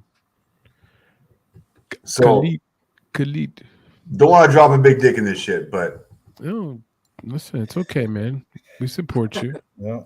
What do you pay that night for a loss? 10 grand? What's his yearly salary? What UFC loss? 2 fights a year? What is it? What's his second job? I'm just kidding. I'm fucking with you, Dave. I don't you're care. horrible. Whoa. You're I lost horrible. money, but whatever. Shots fired. This is No his shots first fired. loss. Like, Like, throwing that nothing pop was of your defeated. phone away. And Just by the way, just joking. he got kicked in the nuts in second round. Ref did nothing about it. So he lost that second round because Who was ref in that one? I don't know, it was a piece of shit ref. I wish I could go back to see it. I know it wasn't Herb Dean or Herzog. I know it wasn't those guys. So anyway, I like Blake Builder. I don't like that I lost $50 on him, but Me neither. I don't like that I lost money on.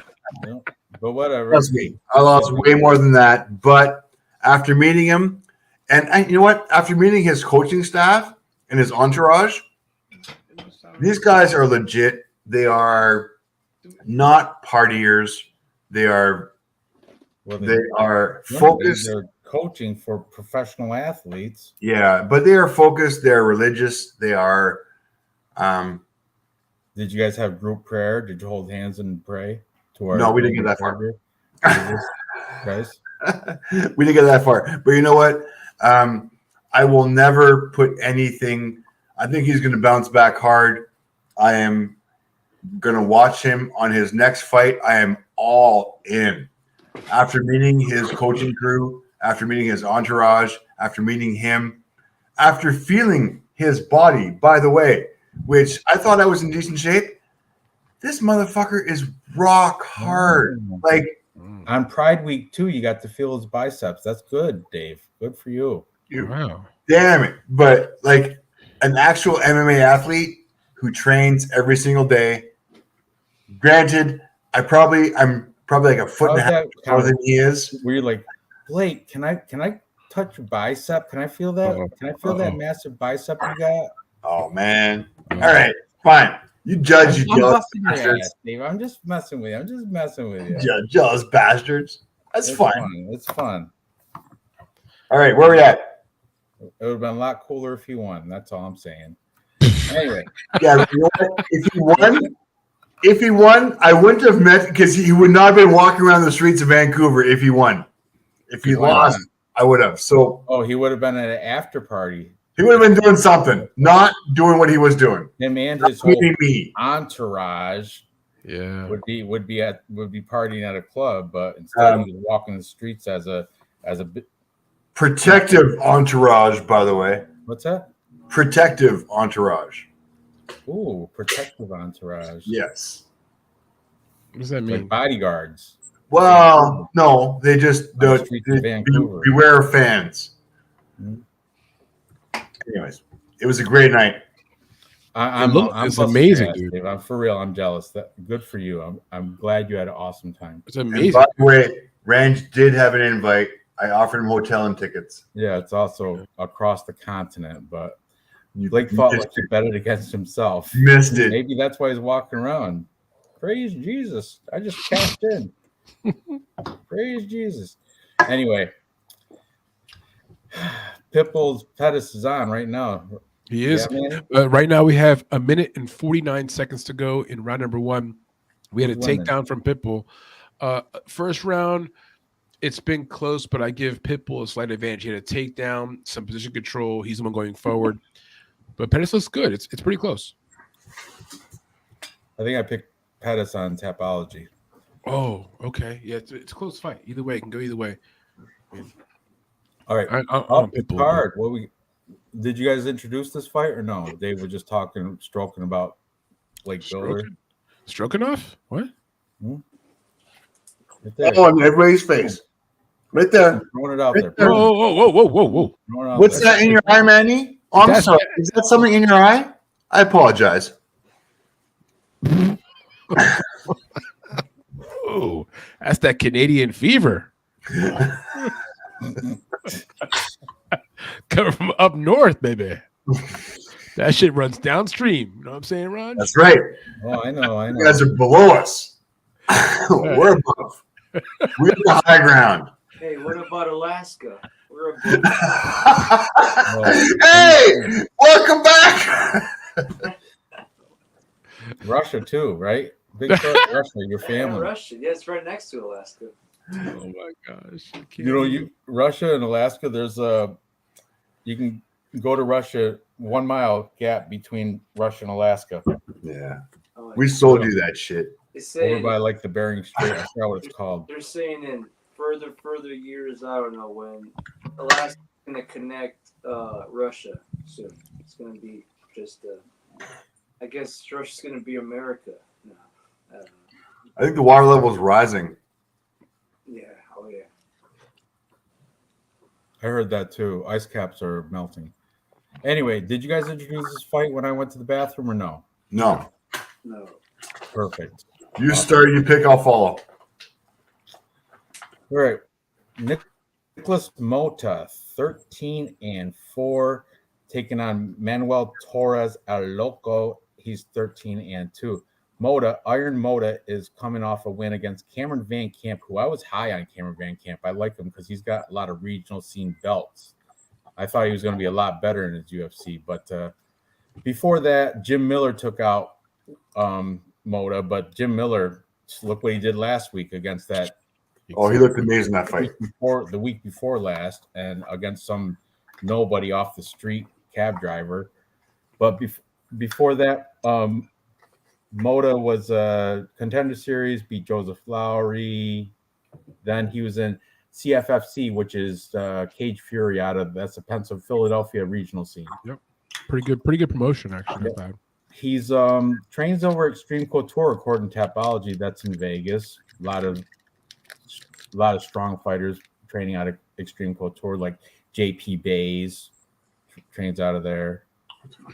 I know JP Bays, you said? He does. He shadow boxes in the corner because nobody wants to train with him. Oh, that's a joke that we sad and lonely. Hey, there's some. All right. There's some decent stuff. Yeah, that might be old though. Tapology doesn't keep up on that. Yo, they have John Jones in the PFL right now. Really? John Jones is talking about it. He's going to be in the corner tonight of Maurice Green. So he's right now doing an interview. He looks so stoned and fat. Maurice Green, the crochet king, crochet boss. That crochet boss is fighting the main event for PFL with tonight. The wonky traveling eye with the. Yo, listen, if you saw right now what I'm looking at, John Jones looks nothing like a fighter. He's got some gray in his beard. He looks fat. He's just hanging out. He's coaching tonight, I guess. Wow. It's amazing. Heavyweight champion of the world. Yep. GOAT. He's a GOAT. He's one of the GOATs. I mean, the way he submitted Gon was ridiculous. I mean, that was amazing. Yep.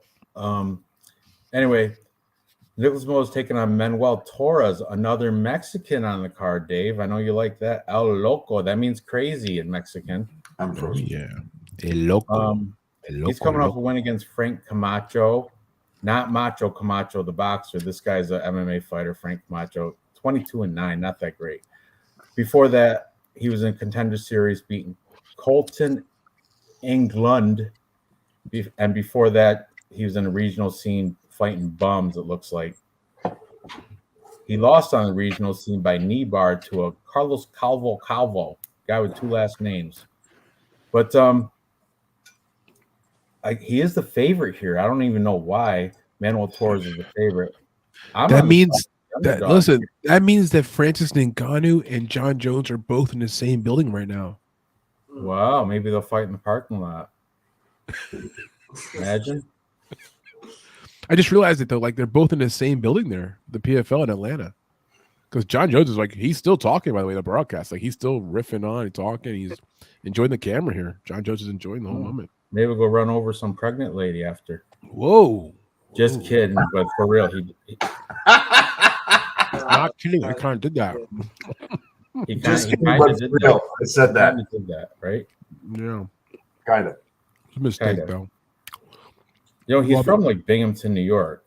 I went to where he started out. I've been to the gym where when he was a nobody. I went to that place when I was working out in SUNY Binghamton. He's from New York, former Yes. state champion. Yep. Did you guys see the post of John Jones's brother, who was saying that, yeah, you know what, my brother could fight, but I could kick his ass? Yeah, he's like he's like a, NFL football player. that's right. He plays for like was it Raiders or something, right? And you know what? I kind of believe him. Oh, the dude's massive. The dude's He's way huge. And I think he could kick his little brother's ass. Those genetics, man. I mean, you got. Speaking of genetics, listen, he's got 2 brothers, right? So there's 3 brothers, right? And they're all big as fuck. His 2 brothers have both won Super Bowls in the NFL, different teams, different positions. And this motherfucker has been a champion in UFC. Talk about genetics. Yeah. right. But I'm just saying, I think Big Brother could kick little brother's ass. I saw that too. I saw that it was like a YouTube short, right? Something. I saw that too.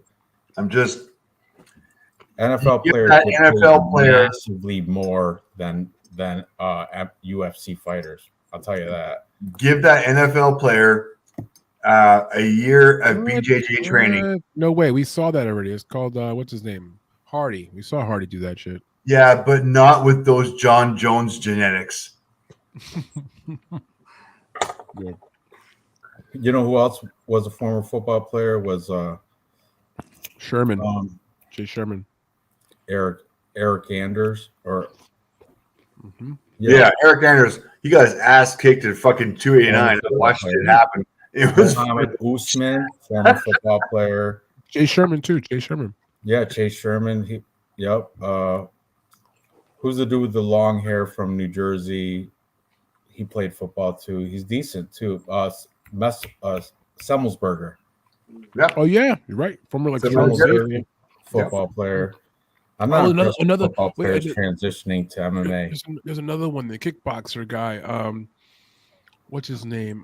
White dude. He's pretty good. He's it's not Colby, but he played quarterback in college too. Yeah, a lot of the football players don't transition well. That's the point. I agree with you, Ranj. Right. Yeah, Hardy's horrible. I always fade Hardy. He slammed his girlfriend on a bed of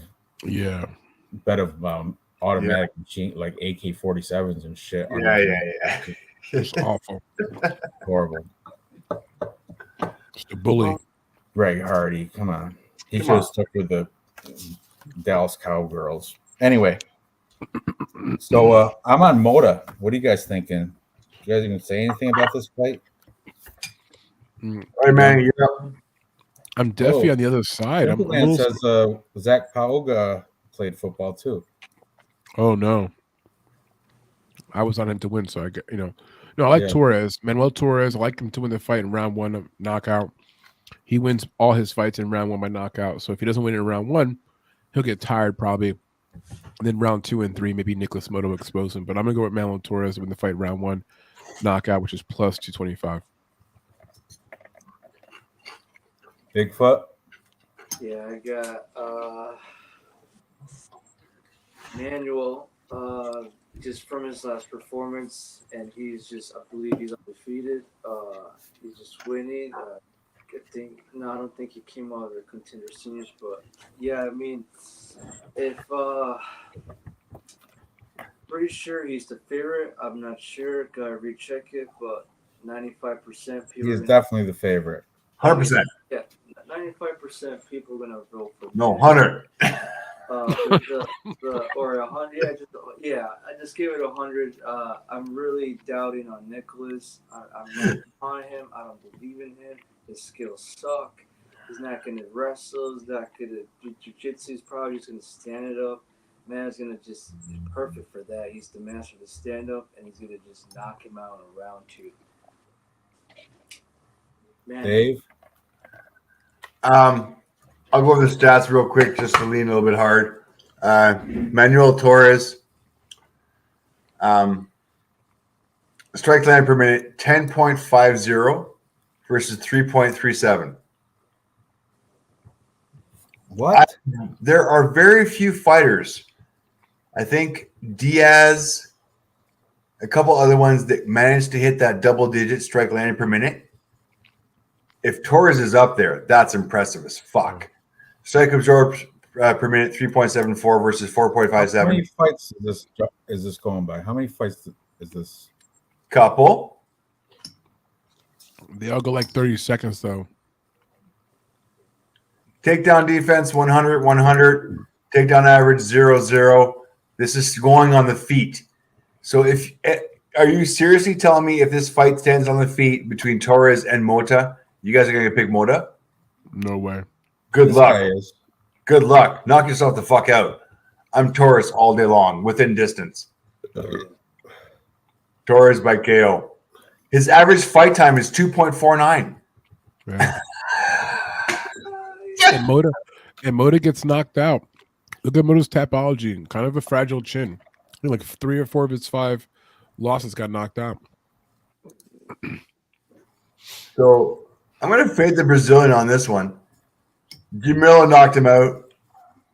You're always biased toward Mexicans, anyways. Robert Hale knocked him out. They Ribeiro told knocked me him out. in person that Mexico's the next hot spot. All right. Manuel Torres by KO. What are my odds? Hang on a second. Do you know Nicholas Mota has a win over Joe Selecki? Did you know that, Dave? I didn't know that. It's impressive. Yeah. All right. Knocked him out. Knocked him out. Got lucky. Well, okay. Okay, so odds. Nicholas Mota plus 150, Torres minus 175. As far as the bookies for the fight to go the distance, yes, plus 300. No, minus 400. Damn it.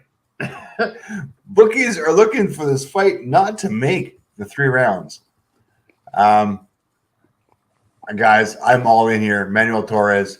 I'm going to hit it with some plus money because I think he's going to finish it within distance. So plus 105. Plus money all day long for Torres. Bookies agree with me. I think Manny agrees with me. I do. I think Bigfoot is. Manuel? My Manuel. Yeah, he's there. He's there. Ranj? No, I'm on Mota. Really? Yeah. Do you know How Torres could that lost be to more a convincing? dude that was 8-7? His name was Mahatma Garcia, not Gandhi. Garcia. Heel hook. He also lost to Carlos Calvo, double last name, by knee bar. Let's look at my boy Mota, who beat Joe Selecki. Already mentioned that, and Cameron Van Camp, and a lot of his green is also round 1, round 1, round 2, round 1. You know what I mean? So It's a tough one, man. It's a tough one, guys. It's a tough Dude. one. He beat Joe Selecki in 2018. What decade is this? So what? Manny? What decade is this? I mean, that was a while ago, but I mean, I guess, it's still No. It was a while ago. Like a long while ago. I mean, it was, good 4 or 5 years ago, yeah. And Mofo lost to Jim Miller? Okay. Jim Miller has handicapped parking access. All right. This Jim is Miller not. just knocked the shit out of a dude 2 weeks ago. Yeah. With his handicapped parking cane. Like he wheeled his wheelchair from his handicapped parking access into the UFC ring. Jim Miller knocks out any debutant. Anybody that's making their debut, Jim Miller will piece them up. That's how it works. Okay.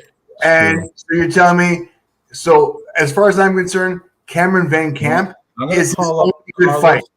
Calvo and ask him who do you think is going to win this fight, and he'll be like, "Well, I beat the shit out of Manuel Torres 3 years ago." Okay, so as far as I'm concerned, Cameron Van Camp is his best win so far. Who has lost to Mota, Filaho, who has beat some nobody, who has beat Former some other Van Camp nobody. has like 5 different regional belts. He just got nervous in the Okay. big stage. Yeah. No, not gonna buy it. I'm sorry. Cameron Van Camp is not the guy who's gonna make me say that. No. I'm all over Torres here. I'm all over the Mexican. I'm all over the Mexican because of Mexican PI. I'm all over because UFC is going to be taking a He's not UFC even at the card. Mexican PI. He's training at a place called Well, it doesn't matter. Delincuentes. Doesn't matter. You can't even click it. It's like somebody's backyard. Manuel Torres. Someone's backyard. I like that. Yeah. Just like he sucks. Manny, He's is your just legal name Robert Manuel? What was that? Well, Alan. Manny, is your legal name Manuel? Yes. So I do like the name Manuel. Oh, Renan Ferrer just knocked out Matthias Scheffel first round by no surprise. PFL heavyweight bout. It's over. And Pettis and Sounds like Pitbull are still PFL is fighting. more interesting than Bellator from what you're saying. It's been exciting tonight, but yeah. So You're Pettis, better if you have a big contract to pay for. yeah, right. But Pettis and Pitbull, I mean, they're still fighting. They're in round number 4, 3.5 minutes to go. In a fight where it looks like Pettis might be ahead, which is kind of crazy. I thought Pitbull was going to win the fight, but Pettis appears to be ahead here in round 4.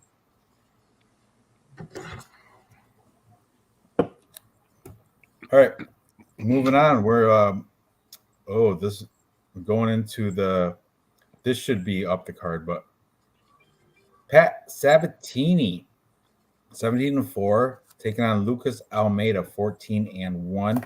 Sabatini is the favorite here. Get off Manuel Torres.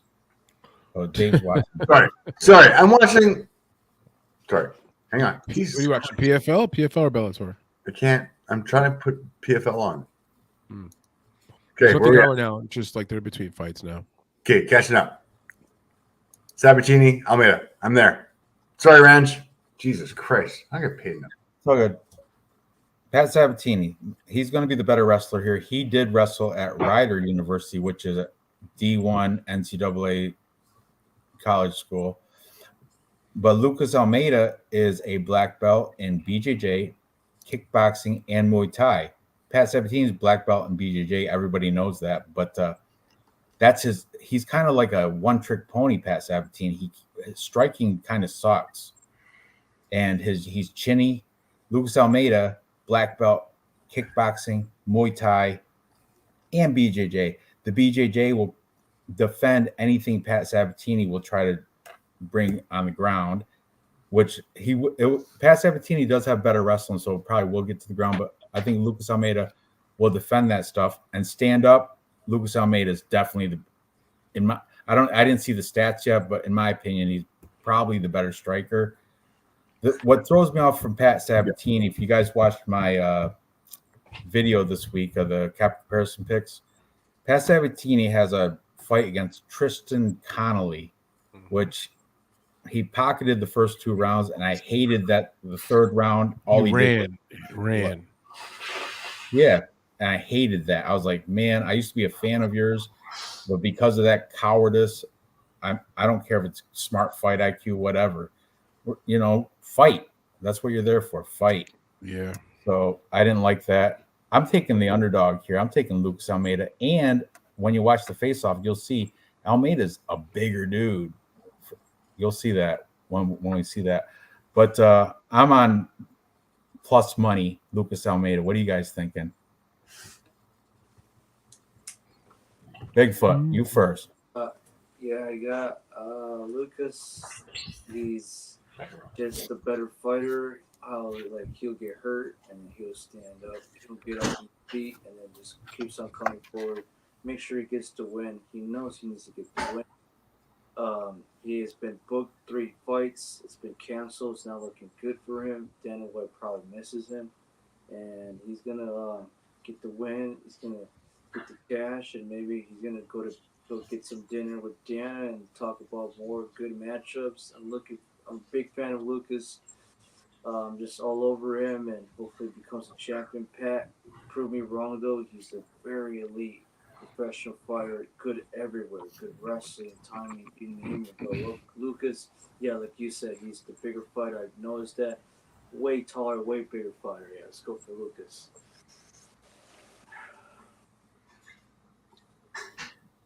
Sweet. Manny, Dave. You got it, Dave. I'll go after you, buddy. Hello. Is Dave not here? He's right there. What's that? What's up? Who's up? You're not. You're next. Okay. Are we on? Damn it. Lucas versus. I'm not ready yet. Okay, here we go. Pat Sabatini, Lucas Almeida.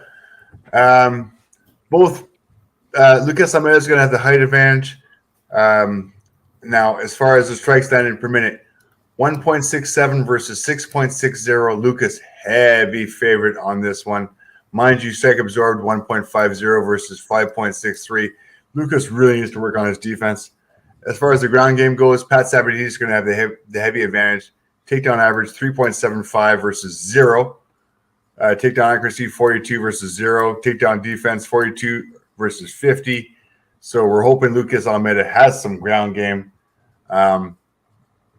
Only 2 fights for Lucas Almeida as far as my stats go. Let's go to Bet365 real quick. Bet365. Here we go. Nope. Where am I? Where is Lucas Almeida? There we go. Lucas Almeida is a plus 162 with Pat Sabatini is a minus 188. The bookie's looking for the fight to go the distance. Yes, plus 135. No, minus 175. Bookies are heavy favorites on Pat Sabatini within distance. Pat Sabatini within distance. Hey, not so bad. Plus 170.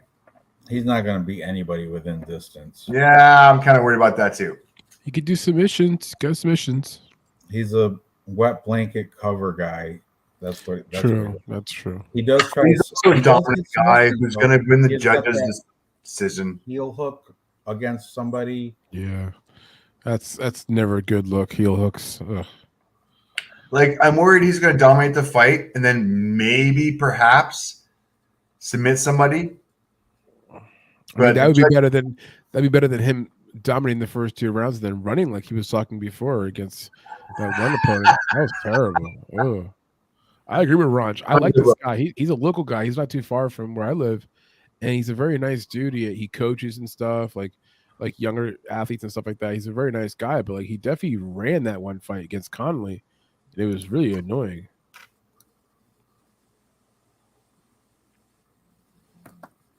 Was he cold?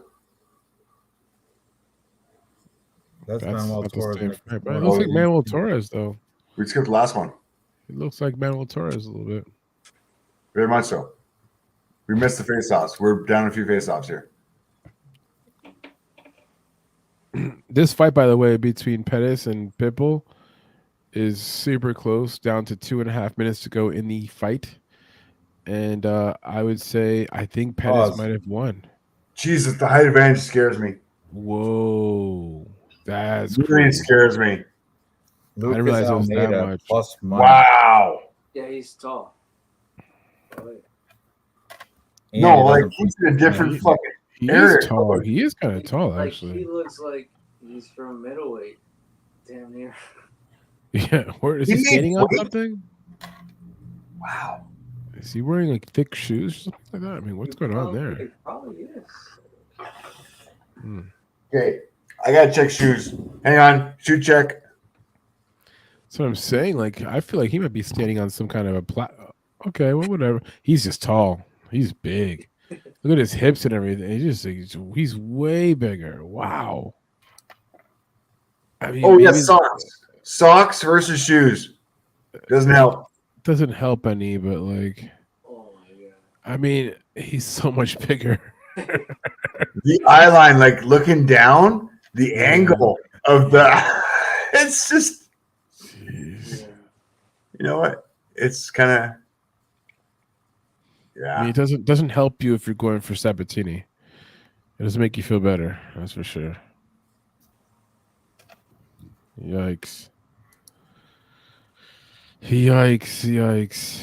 I mean, I'm on Sabatini to win. I like him to win by submission. That's my pick. But I got to tell you, this face-off is discouraging. Oh, mind you, I like this. This motherfucker's jacked with not an ounce to spare.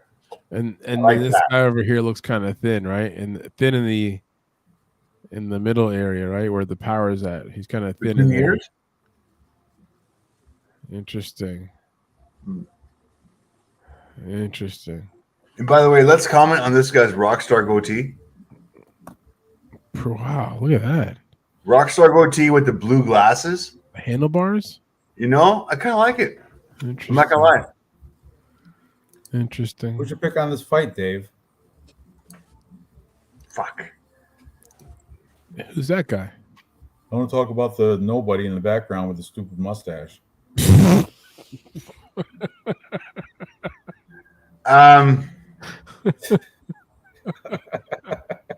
we focus on this guy's go? Who the fuck's that guy? I'm gonna go with Lucas Almeida. That a boy. Wow. Okay, it's you and Ranj both, right? Yeah, and Bigfoot too. No, not me. Not me. I'm other way on that one. I'm sorry, boys. And I'm gonna go within distance. Violation. Lucas Almeida within distance plus 230. Oh shit! You make me log in. Patrick Sabatini by submission plus 240. Let's go. I'm easy. I like it. Almeida. All right. This is where I pass Manny in the Tapology group, number 926. Oh, okay. Join. Everybody who is not, I think everybody who's in the comments is joining because they know that if they comment and win it, they'll get some shit. Oh, so, that's true. But yeah, this is where I pass Manny in Tapology group, number 926. Join. We'll see about that. That's a place. It's a tough place in there, man. It's tough to win. Every week there's, the top four. I got my win this year. Do you have your win this year? I think I have a win this year. I think I have to, I have to sort of like do an audit of the records, double check. But I believe I have a win this year. One win a year is nice. That's okay. Dude, I won the first one this year, and then I was like coasting. I'm coasting for the rest until 2024. I'm coasting. It's tough, man. It's tough. I mean, because every week people come ready. Some good picks, and people have some sharp like plays, like in terms of, because again, it's not just a winner, right? It's also method. So it's a round, and the problem is now it's grown. Oh no, it's not a problem. It's a good thing. We like it. We want more people. Let's let that baby. You made it grow, and there's some killers in here. You know what? Bring last week. One of those people, one of those guys. Detroit versus everybody. Who won 8 out of 11, 565. Dev the dude who cashed in huge last week, came in second. Kairos EL, which is a legend for who's been cashing out hard. Silky B. Sergio Pettis won. Sergio Pettis won the fight. Nice. Wow. I had dogs in the house. Well done. What was that payout? Well done. He was plus money. He was, but not a big dog. For Pitbull, he's distraught. Pitbull's like on his knees in the middle of the cage, just whoa. And then they've got Francis Ngannou back on the air here for the PFL. All right. Anyways, I'm on Lucas Almeida here. Oh yeah. Bigfoot. Yeah, I'm a Lucas. He did his spiel. We're gonna move He's up. Lucas. So just Manny. Manny's the asshole. All right. Yeah, we don't want to have it today. I get it. Sorry. Up the card, we have Christian Leroy Duncan, CLD, taking on Armin Petrosian. Christian Leroy Duncan out of England, undefeated, 8-0. Big reach advantage. I think he's got like 8 inches on Armin Petrosian. What? CLA Green, however, if you look at it carefully, he hasn't really beat anybody aside from Dusko Todorovic, but that was a fluke knee. He blew his knee out, didn't he? Yep. Before that, he was in Cage Warriors, beating these guys 10-2, 8-0. You know, decent guys, but nobody with a big name. Armin Petrosian, however, he beat AJ Dobson, who I think is headlining Bare Knuckle this weekend. Before that, he lost to the fighting nerd Cal Barelho. He beat Gregory Rodriguez RoboCop in his debut, which I guess it could have went either way from what I understand.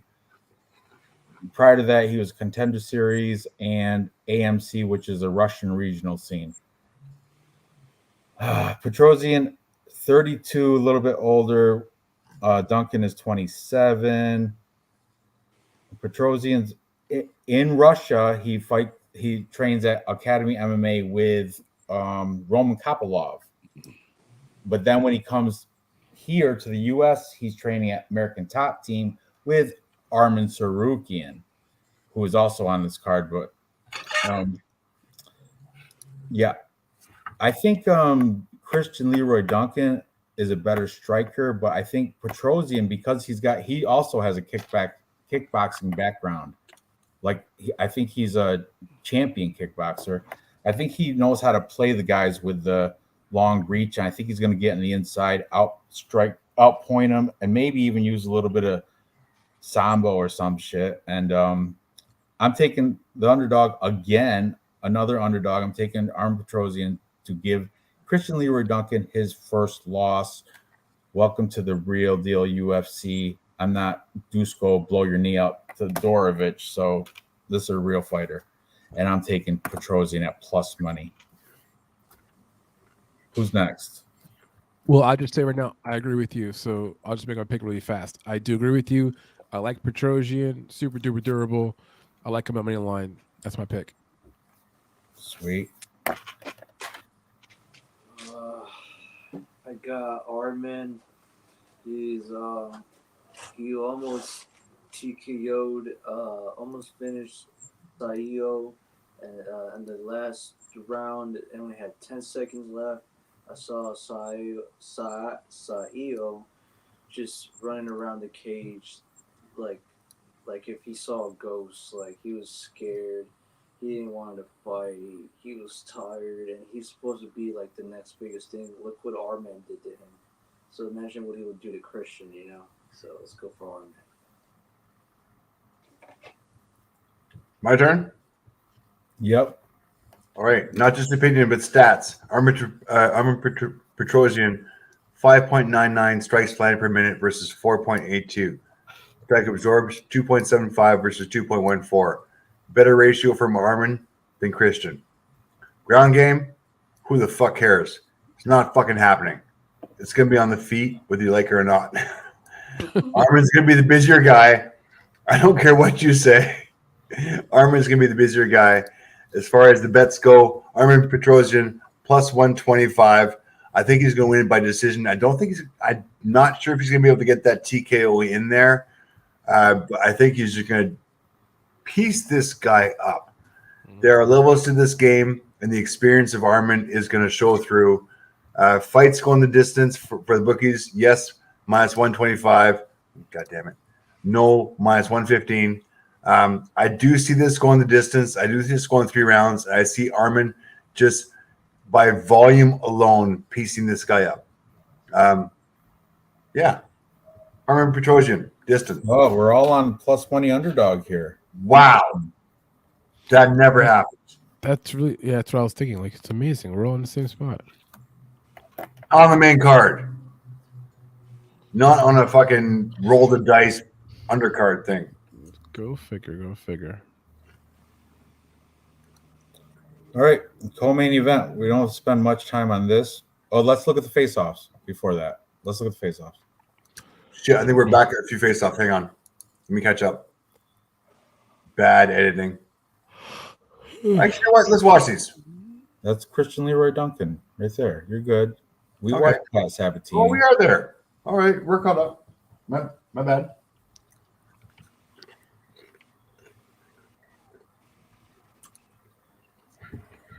Petrosian's a bigger dude, but Christian Leroy Duncan does have, and you can see it if you see the full picture, he does have a reach advantage, you know. But yeah, I like Petrosian there. He's a big boy, man. He's tough too. You fought with Gregory Rodriguez like toe to toe. It's just you fight with that guy toe to toe like you could fight with anybody. Even though Duncan's a nice prospect, super duper talented. Petrosian. I'm gonna take him inside the distance by a knockout. He catches this kid late. Head kick. He's like a head. Isn't Petrosian like a former like kickboxing background, Muay Thai a little bit? You know. Yeah, absolutely. I already said that, Bigfoot. Armin Petrosian by TKO, DQ, or submission plus 450. Wow, interesting. I mean, yeah. Well, I mean, we'll see what happens. Okay, and by the way, if you like that even better, Petrosian under 2.5 rounds plus 550. Petrosian to win under 2.5 rounds. Wow. That's some serious odds right there. I mean, Plus 550 with the yeah, bet. man. The I think chat's on Duncan. Christian Leroy Duncan. They like his undefeated record. They do, but I mean his amateur record's interesting. Like he came up short a few times as an amateur. I don't know. He's had a nice start to his pro career, but we'll see what happens. So is this really Duncan's first real fight? That's another question. Like competition wise, like who has he really faced?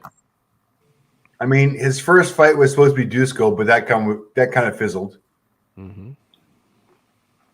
Exactly. So this is his first real fight.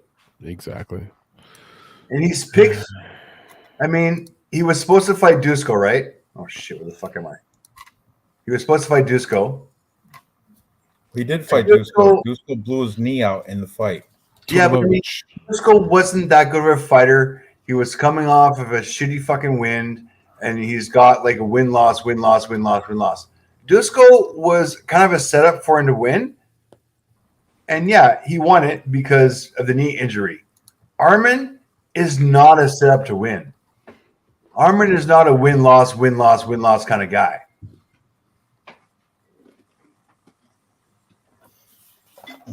I'm on Armin in this one. I'm comfortable on Armin.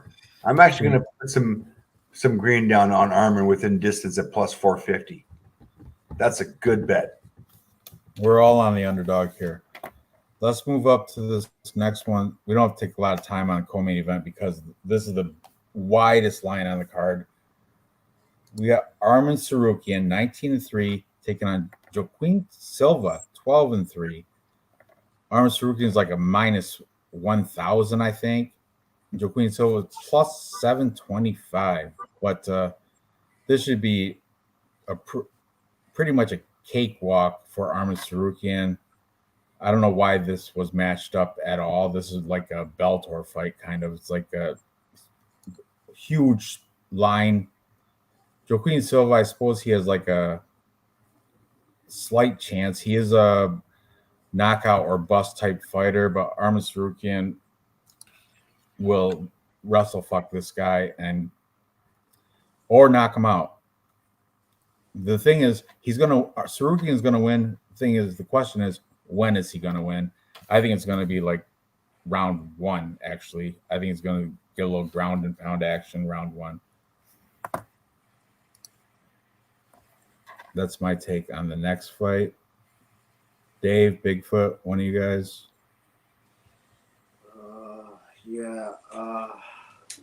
For this fight,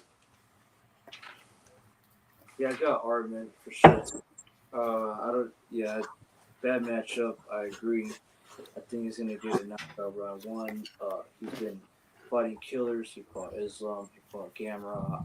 I don't know who Silva fought, but it's pretty sure it's gonna be a big test for him to figure it out. He's not gonna be able to figure it out. Armin's so fucking hard to just beat. Islam had a it was a I don't know, it was a close decision, but split decision. But damn, 5 against Islam, whole round. Imagine what it would do to Silva. Still, it's over for Silva. I'm actually worried for his health. I'm actually worried he's gonna get really hurt. But I guess that's why they take care of you afterwards. But let's just go for what's his name, Arman, for the decision. I mean, knockout round 1.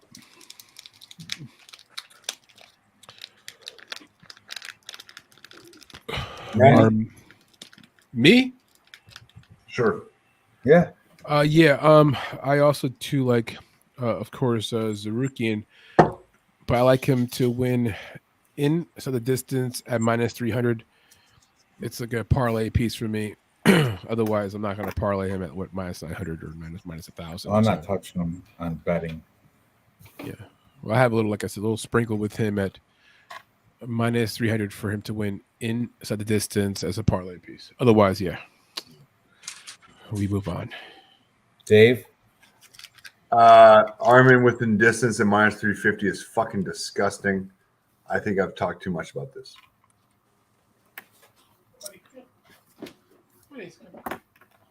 All right. Did we see the face-offs? Yoel Romero just walked into the cage. It's the final fight in the Bellator card, Romero versus Nemkov. Yeah, I got Nemkov. You do? I have Romero.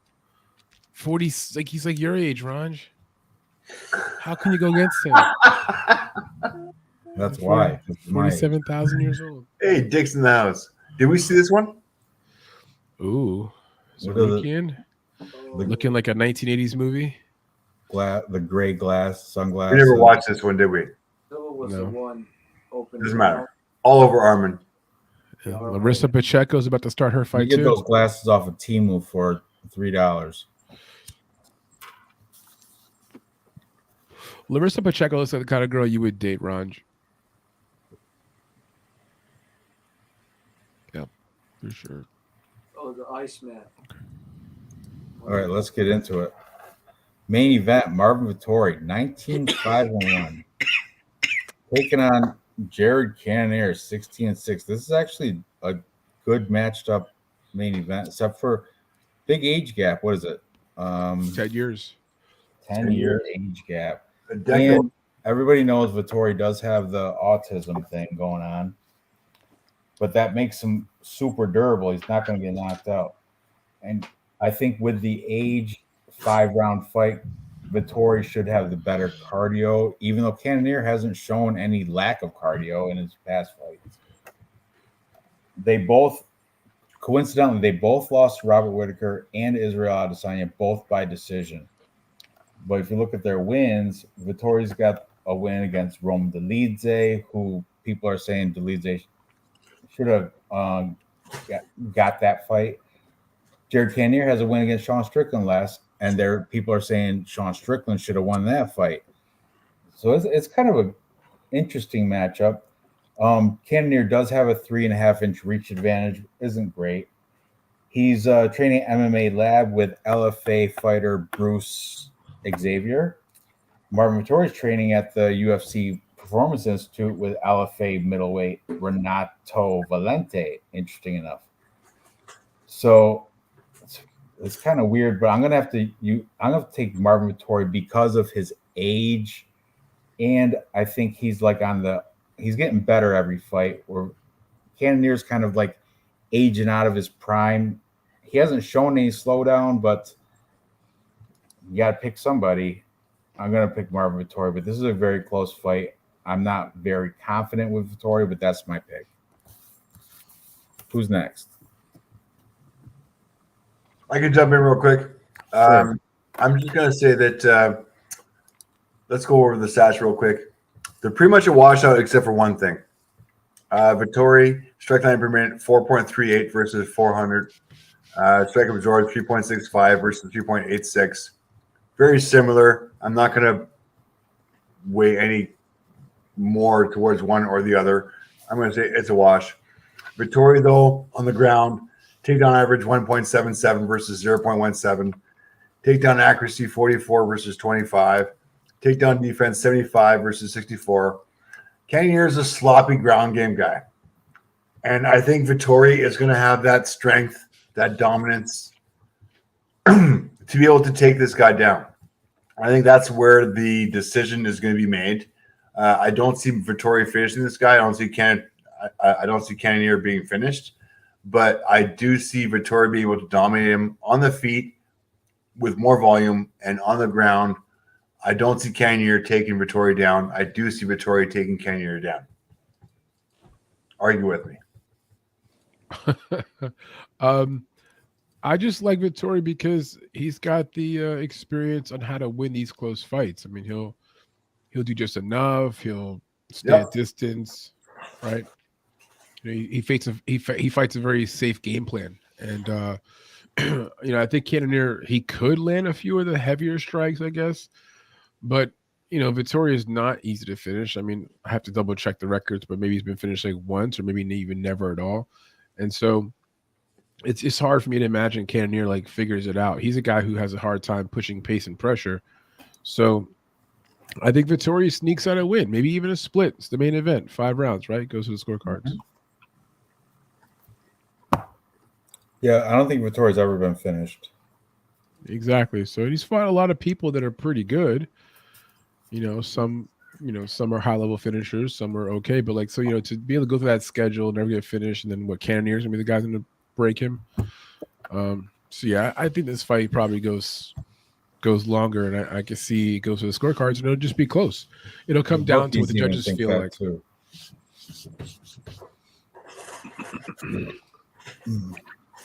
Bigfoot, wake up. Yeah. I got Morgan. He is the Iceman pick. He's gonna win because dreams come true. The Italian dream for a reason. Jared's gonna have a nightmare about him where he's gonna lose, he's gonna get taken down, where he's gonna get tired, he's gonna get choked in round 3, and Jared's not gonna be happy because he wanted to go 4th round, 5th round, but it's not gonna happen because this is Marvin's time. This is his dream. This is his show, and it's the Iceman. It's gonna come on, guys. Whoever's rooting for the Iceman, it's the Iceman pick, guys. Makes sense, let's man. go for Marvin by round 3, rear naked choke. Dave? Oh, That's unique. you're picking the finish. Yes. Hang on a second. Let me see how many times Jared Cannonier has been finished. Let me look real quick. Never. He lost by Israel Adesanya wasn't able to finish him. Robert Whittaker wasn't able to finish him. He beat him. Dominic Reyes back in 2018 did finish him. So he's the only guy. So you're telling me Marvin Vettori is going to do better than Israel and Robert Whittaker? All right, I'll take that. All right. You know what? It might happen. I get it. It might happen. But I'm going to lean towards Vettori still by decision. I don't think he's going to be able to finish him. I mean, as much as I do not like Jared Cannonier, I'm really not a fan. Me too. Yeah, me too. I'm heavily not a fan. I just don't think that he's a tough motherfucker. He's still tough. And I don't think Vettori as much as his touchdown strength is going to help him. I still don't think Jared Cannonier is going to be able to get finished. So I got Vettori by decision. Let's see the face-off. Did we see that already? Nope. Here we go.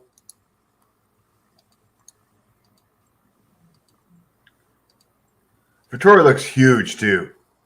Like for a touchdown guy, I'm afraid. Yeah. Touchdown guy means touch of downs. Sorry. I think playing it for this whole chat. It's autism anyway. It's not Down syndrome. All right. You want to categorize your whatever. That's fine. Christ, Ranj, I'm not a doctor. Whatever he's got, it's weird. Doesn't matter. Touchdown is still the best nickname in the world. Right there is talking some Italian shit to him. Yeah, he's doing that crazy stuff. He gets crazy up there. You know, he gets like wild. He does. He fights emotional. He does. It's not good for him. I feel like between rounds, he can't make adjustments. He's like so worked up, right? He's like, he can't recognize like, hey, you're down a round, Vittori. He's like, yeah, he's a Is mess. that how he does it, Manny? I think so. I think he also needs to drink a little glass of water. I feel like his mouth is dry. It's like Dun, dun, dun, dun, dun, dun, dun, dun. Cannoli. Dun, dun, dun, dun, dun, dun, dun. whoa, man, this guy Nemkov is kind of backing up Yo Romero here, round number 1, making Romero look like he's Ranj's age. All right, now we have to pick our 3-leg parlay. So I'm going to go through and tell all the picks that we have in common that all of us picked. So, and then we have to figure out which ones we want to go on. My cat's throwing up back here. I'm sorry. My cat's throwing up. That looks like a dog. That's your life by Manny. A dog. Oh, I see the cat. That's Furball. It's got. We got black cat, black dog. Yeah. And you're the most racist one out of all of us. Unbelievable. Anyway, we all like Ronnie Lawrence. Oh, he just booted all over my floor. I see it. He just threw up a whole Ranj ball. Yeah, with meow mix in it. Nasty. Fur and meow mix. All right. We all have Alessandro Costa. Big favorite, though. We all have Muslim Salikov. That might be a play. We all have Armin Petrosian plus money. Armin Sarukian, not a play. And Marvin Vittori. So it looks like Petrosian, Salikov, and then we have to choose out of Vittori and Ronnie Lawrence. What do you guys think? Okay, we got Petrosian. Really? Yeah, plus money. Yeah, but are we like... Okay. Or you want to be a coward and go with the favorites? Hang on. Ooh. Let me just get this freaking odds figured out here. Okay. Petrosian, where is he? Okay. We got, who was your first one? Salikov? Yes. Salikov, I'm all over it. Who was your Ronnie one? Lawrence. Ryan Lawrence, yeah, I'm all that. His wrestling is going to dominate that shit. Easy. 100%. And then I'm at plus 140 right now. And then Marvin Vittori, I guess. If you're not confident with Petrosian, we'll go Marvin Vittori. Vittori brings it to plus 333. All right, that's I'm good with that. You guys good with that? Yes. We are confirmed. All right, let me place this bet then. Salad. Sally. Lawrence. So that first round went to Nemkov. It looks like Nemkov won the first round over Romero. Romero looks like he's about 57 now. This is a fight where Romero really falls off. This is it, guys. This is the one where it's like he's done. Okay, I'll put a half unit on that shit. What was Half unit brings me 233. So $50 brings me. That's not bad. I'm okay with that. John Jones in the broadcast again. John Jones has the mitts and he's warming up Maurice Green like this. He's got the hand mitts, taking punches from Maurice Green. He looks like he's very uncomfortable, like he's never done it before. They're like, hey, John Jones, can you just go over there and grab those mitts and take some punches there from Maurice Green? Okay. Maurice Green, is his hair all crazy afroed out? It's so wild, dude. He looks... He's got the wonky eye. Listen, I'm looking at him right now in a promo. I mean, it's rough. His hair looks... Nothing wrong with an afro. Nothing wrong with even just like kind of a different kind of shape afro. But this is different. His looks homeless. His looks just full on homeless.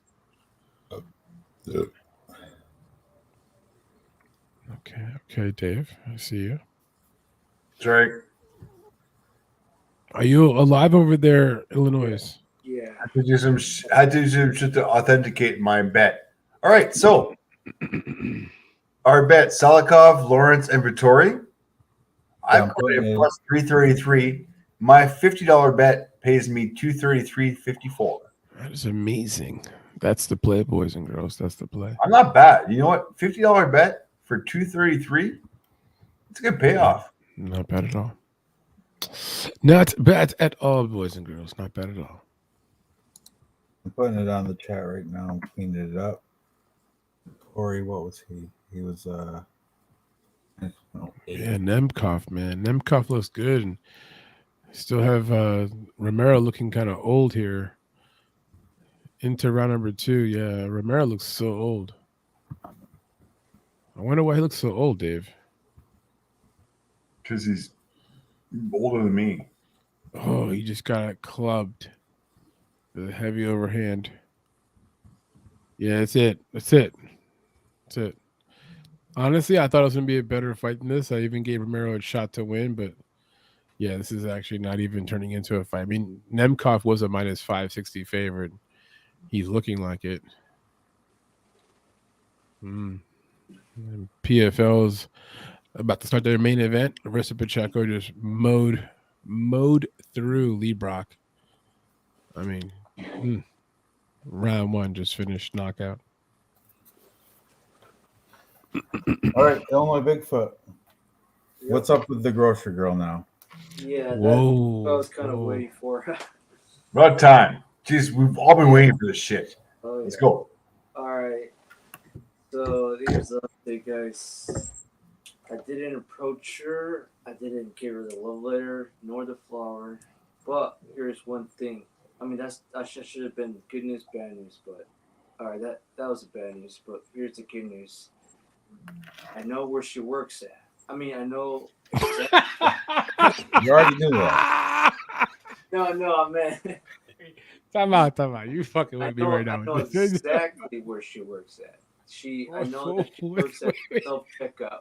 She works at the self checkout station. She's always there.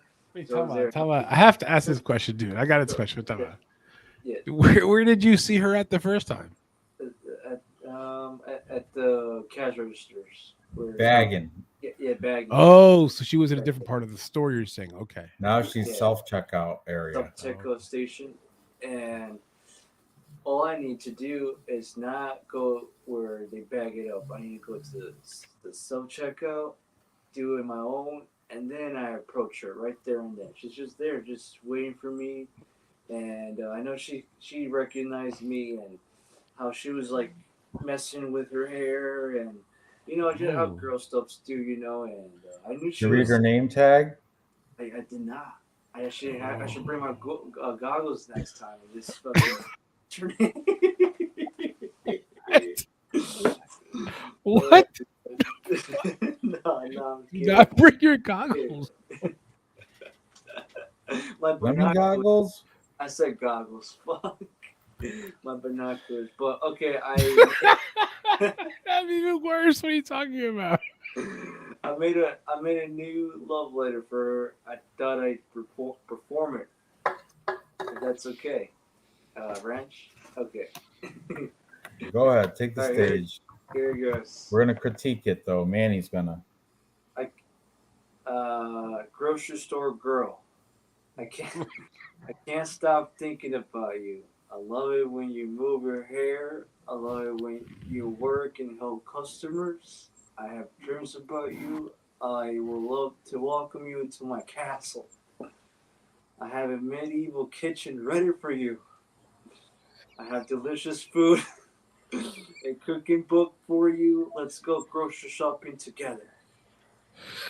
We stop by the flower sections. Let me buy chocolate bars for you and a vanilla milk cake. What's your favorite drink, my honey bun? I will buy Bombay for you with double 2-liter Sprite and 1 ice bag.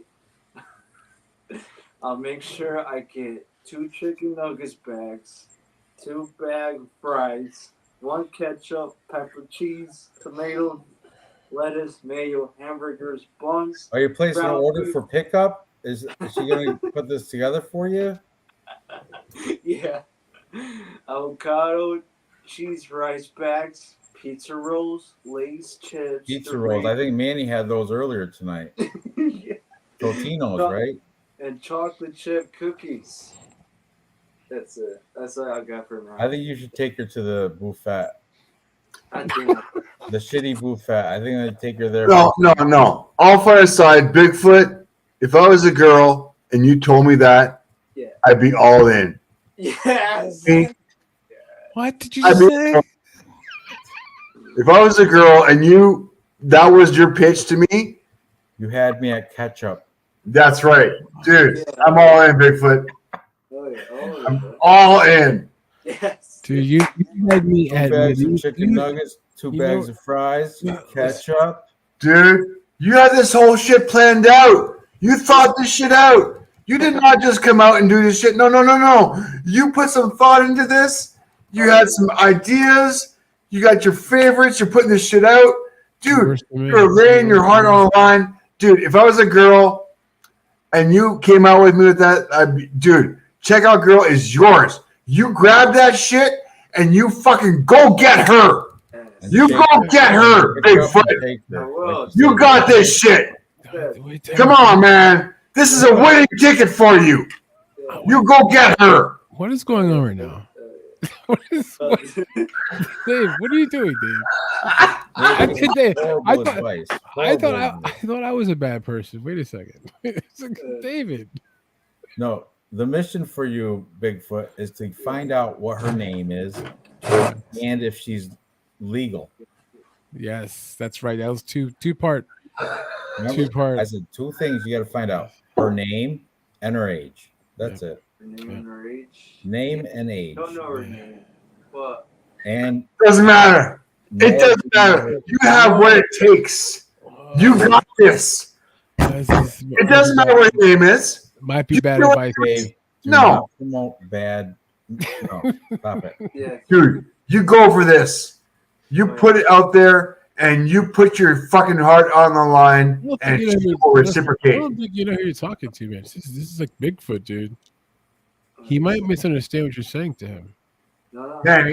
Manny, This is not a Canadian girl, Dave. you cannot stop love. Oh, Love will see the way through. What? Yes. What 80s music Right. video did you just watch? What are you Bigfoot, talking- look at me. Come on, man. Love has you. You've got this. Ranj, where'd you get This this from, girl, I'm gonna do- and you tell me, and you know what? I will pay your bail. When you you call me when you get arrested, and I'll cover you, buddy. I got you. Hell yeah, man. Hell yeah. Thank you. Hell yeah. I will, just in case. You got my number, all right?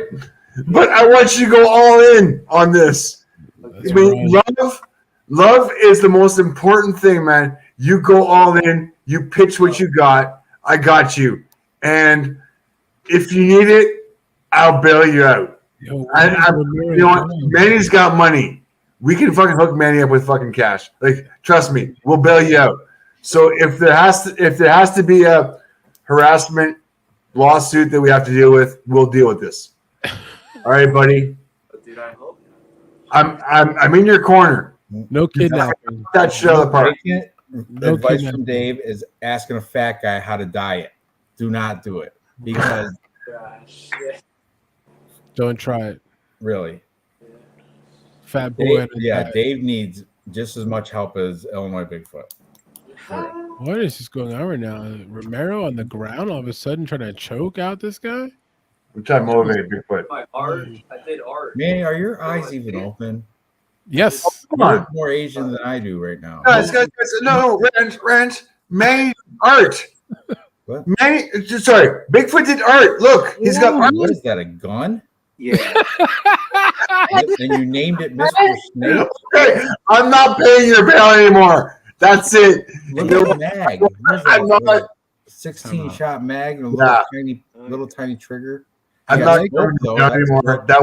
That was the trigger point right there. You have the scope and the target thing on the barrel I like- there.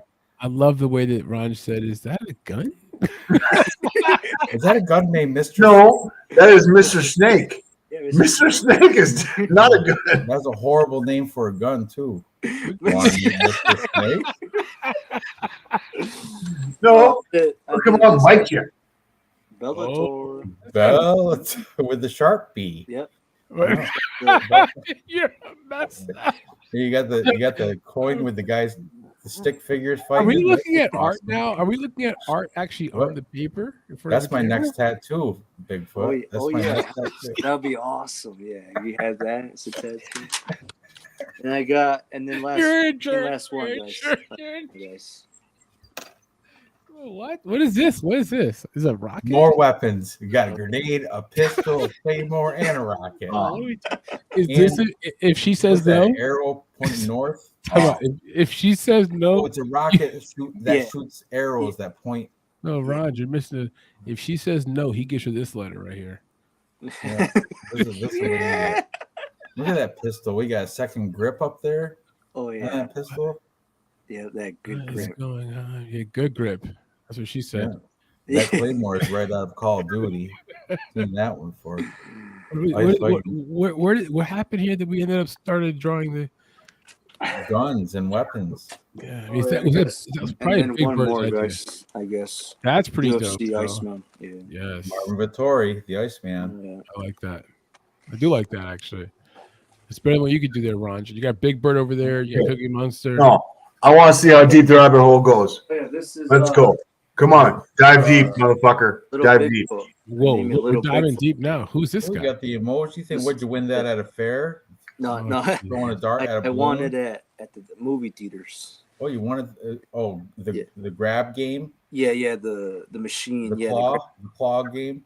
they had it at the AMC. How many times you have to try for that thing? Probably one. One try, one lucky shot. Yeah, if you miss Ooh. it, you got to put another coin. Yeah, I call it little Bigfoot. It's little Bigfoot, guys. And he has no Ooh. emotion. No, it's an emoji without emotion, just plain face, not smiling, not frowning. Little Bigfoot is a good name though. Yeah, little Bigfoot. I do like Little Bigfoot. I'm a fan. He's got no feet. to Makes be- perfect sense. Well, you brought your presenda out there. Yeah, Hey, dude, they used are to be you- my. Mower. Hey, Bigfoot, Yeah, are you wearing leather? Yeah, I'm wearing leather jacket. Show me that shit. 1980s week, dude. Dude, that's fucking tight. I like that. Ooh. Homie, is that like Italian? Could be. Yeah. Hmm.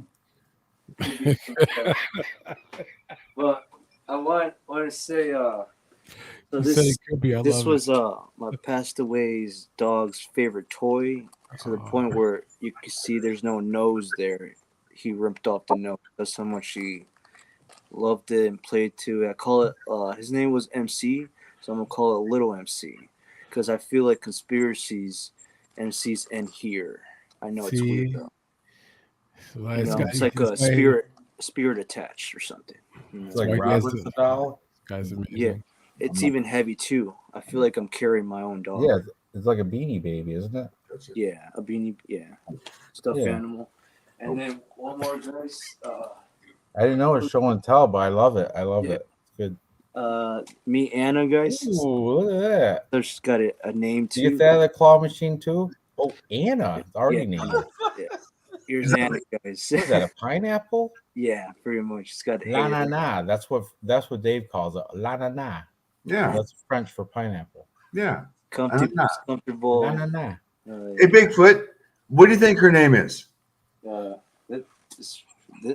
No. Don't. Check out girl. What do you think her name is? Oh, I'd say. Yes. I'll say maybe. It's not that's- Felicia. That's his Jessica. future daughter's name. Is Okay, Felicia. shh. Illinois Bigfoot. What's her name? What do you think her name is? Just guess. Like if you had a dream name you were gonna pick out of the sky, you were to say, this is my one. This is gonna be the one. What is her name? I'd say Jessica. Jessica. Yeah, Yeah. Jessica. You know, Shakespeare Solid. made the name up. Solid. Yeah, because Fun fact. I love Jessica I so much. I just want her to be named Jessica. Did you tell these guys We were talking the other day, me and Go ahead. I was gonna go hyphen something, but No, Jessica's cool. This is cool. You can't just give somebody a name, Dave. They already have a name. He's got to find that out. You can't just, oh, you I'm look just like thinking a what his dream name was. time out. I Though. was His expecting dream like name for his daughter is Valicia. yeah, but I was expecting like Listen. I'm trying Valicia to Spencer Radowski. So basically, we were looking at something the other day, me and Bigfoot, and he confessed to me about the feet and the feet and the fighters and the females and he just a whole new thing, man. Explain to them what's hard for you to watch when you're watching these female fights. Explain to them.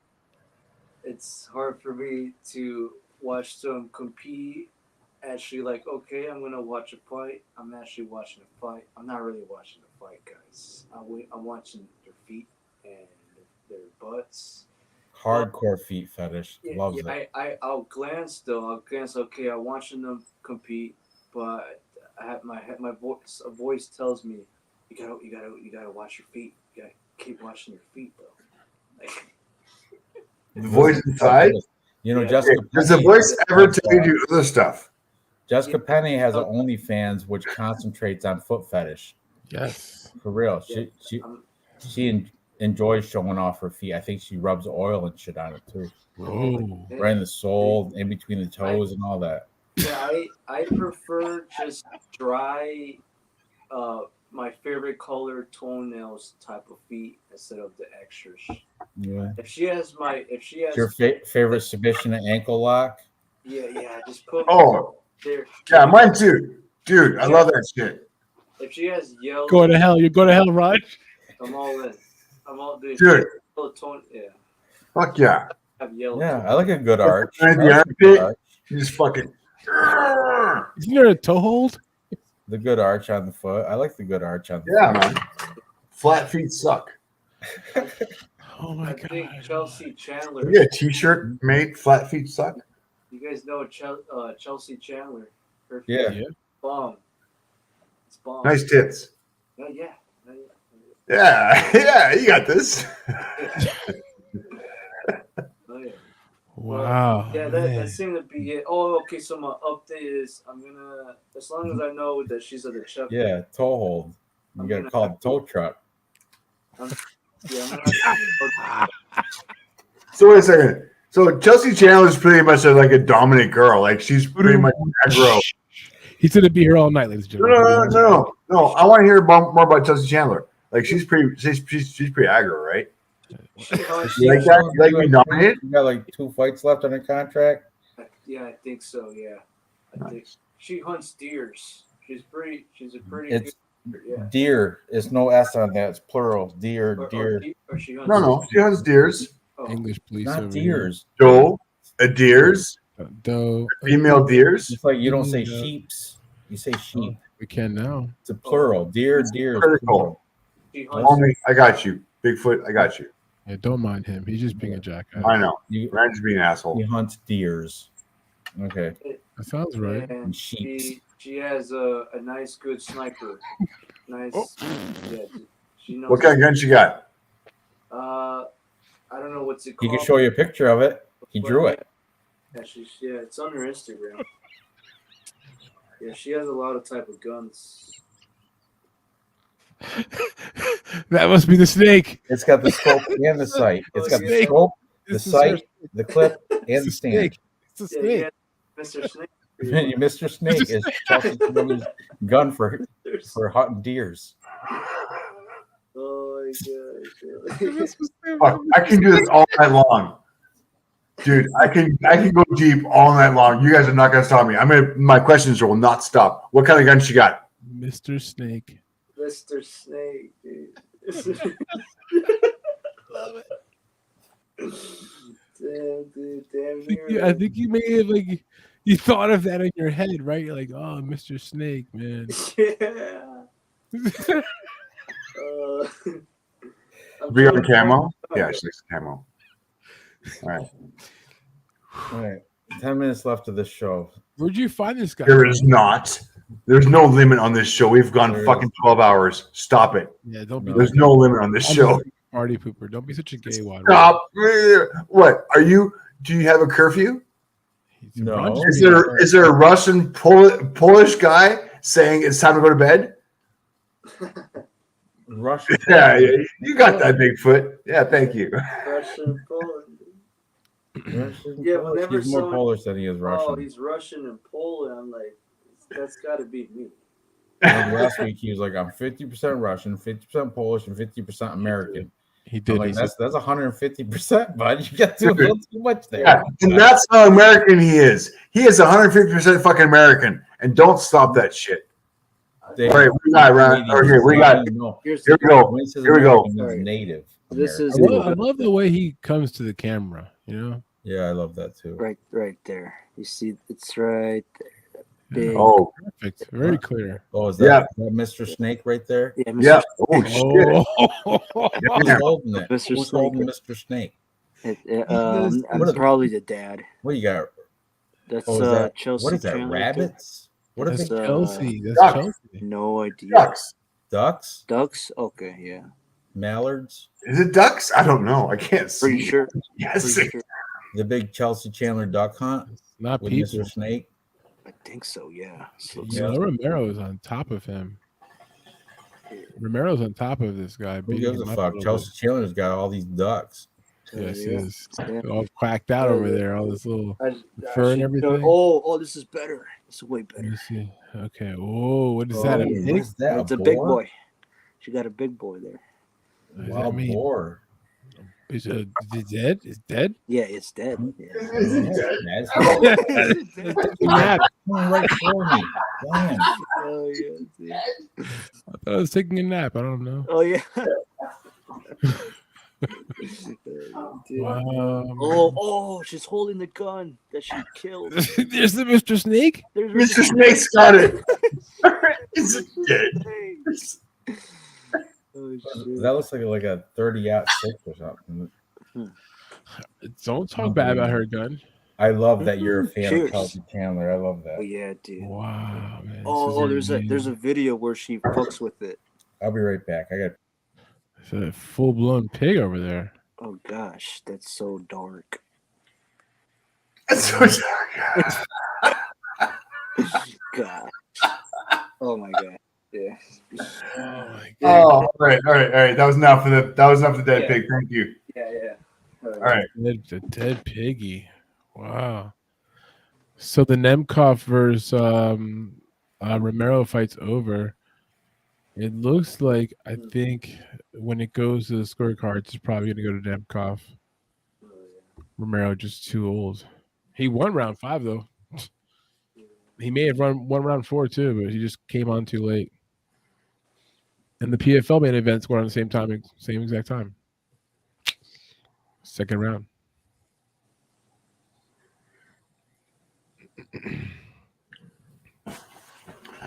I'm very disappointed, man. You didn't see my fucking picture with Dana. Oh my goodness, I didn't see it until you showed me it here tonight. It's That's amazing. horrible. That's horrible, dude. I mean, I knew you were out there. DC and John Anik and GSP. Oh my gosh, I'm horrified. Ante Delija is about to knock out Maurice Green. Maurice Green is like Oh. running for his life. Oh shit. Football players run.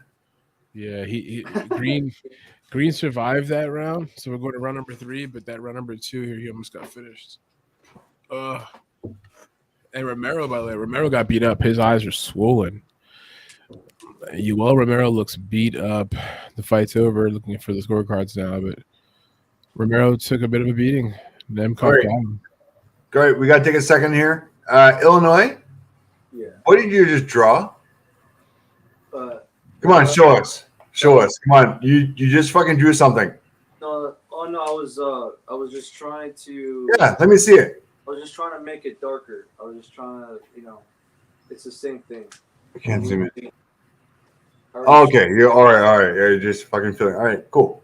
Cool. You like those sharp, heavy metal letters. Right? Yeah, Mhm. it's all Yeah. pointy. Yeah, make it all pointy. So does Ranj. Yeah. He's a heavy metal singer himself. I was Yeah. back in the day. Yeah, I like black metal. You like what? Black people? I like black people too. No. But black metal. Black metal. Yeah. Black Oh, Okay, you ever like hear that like Ice-T old school black metal? no. No, seriously. Okay, check this shit out. The Ice-T first did some one, old school black metal. You're gonna love that shit. Check that shit out.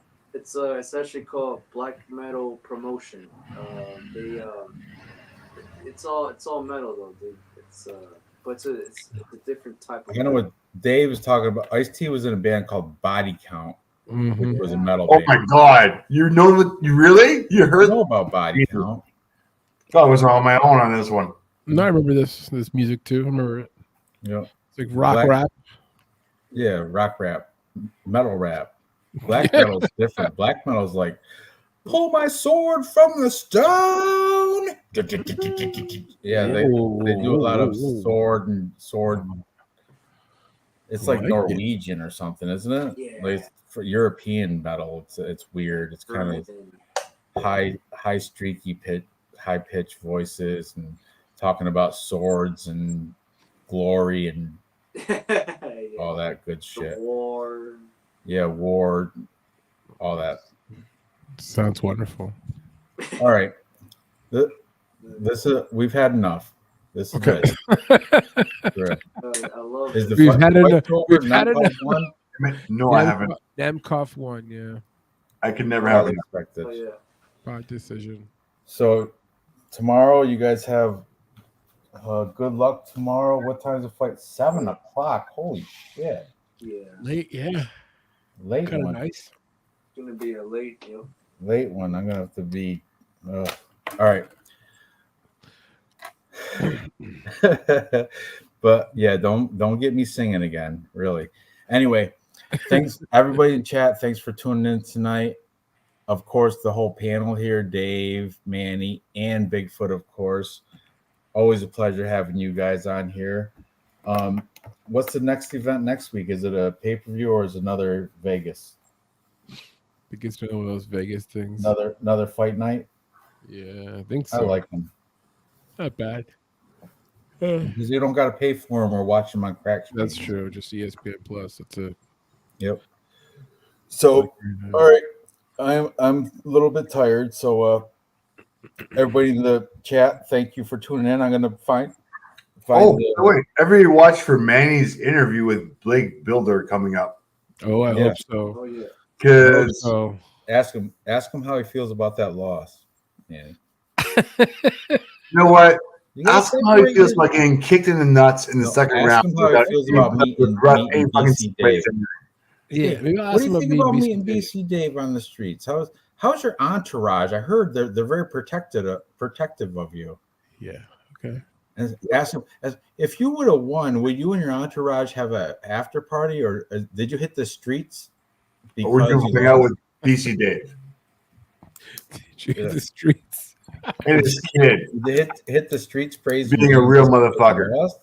What would you have done if you won? Would you still hit the streets praising Jesus, spreading the word? Ask them all that, and Good questions. Manny, you gotta differentiate yourself from James Lynch. You gotta be different from James Lynch. You gotta ask him the tough The questions. tough ones. But, Right? yeah, Like, Cheyenne Bays, you should have asked her, who's bigger, Roman's Leadsy or JP Bays? Who you got? Who's bigger? And she'd be like, well, I'm pregnant with Romans. That would have got so many views if you did ask that question. So many. You would have blew up. You would have went viral right there. You got to ask are you James Lynch or are you Manny from MMA Fight Club? You got to separate yourself.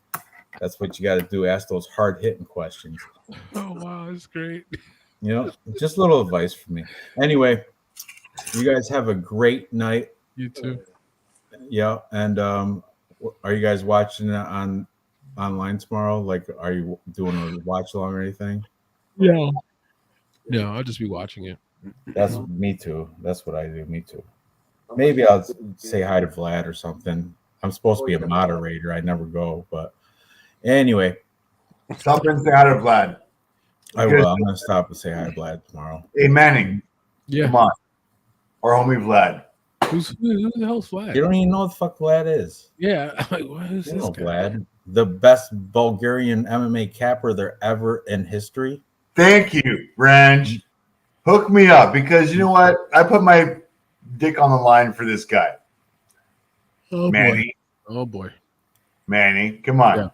Vlad is a Bulgarian cowboy. The guy you hit me up about. The guy you hit me up with yes. Absolutely. He has instructional videos too, like uphill ground and pound. Oh my god! If He goes 5 into the minutes, trick Deletion up to his knees for cryogenic. the next time you guys are on the can and have 5 minutes to kill, download UFC just celebrities go in watch class. Vlad's fucking channel about uphill training and cryogenics. When he was training to fight, who was it? He was fighting. Who's the guy from MMA Junkie? Morgan. Yeah. Okay. So you know what? So when I was at UFC 289, I went looking for John Morgan so I could fucking ask him about Vlad. I could not find John Morgan. That was the one thing I failed on at 289. Could not find John Morgan. Vlad called him out. John Morgan never answered. Ooh, MMA Guru paid for Vlad's ankle surgery. Wow, I kind of believe that though. Oh yeah. Oh yeah. Oh yeah. He was happy. Oh Manny, Vlad plays he plays UFC video games. You can get him That's on your why I have to, oh my god. put him in your tournament. There you go. Manny, help me out here. I know. Help me He's out. late on that whole uptake. Help me out. Either that or he's trying to make fun of my video games. I'm not. I'm saying Vlad does the video game thing like you do. I feel like everyone is like a little big fart right now. Dude, have you guys heard that Vlad would take a bullet for MMA Guru? That's nonsense. Whoa. I would have never done such a thing. Man. I don't think he means it. I think he just Like, no, I mean, taking a bullet out of from a girl. He also loves who's the dude with the girl? Come on, Dave. You know, he's got big following. He's got the bigger Tapology group. Dave, who is it? You know what I'm talking about.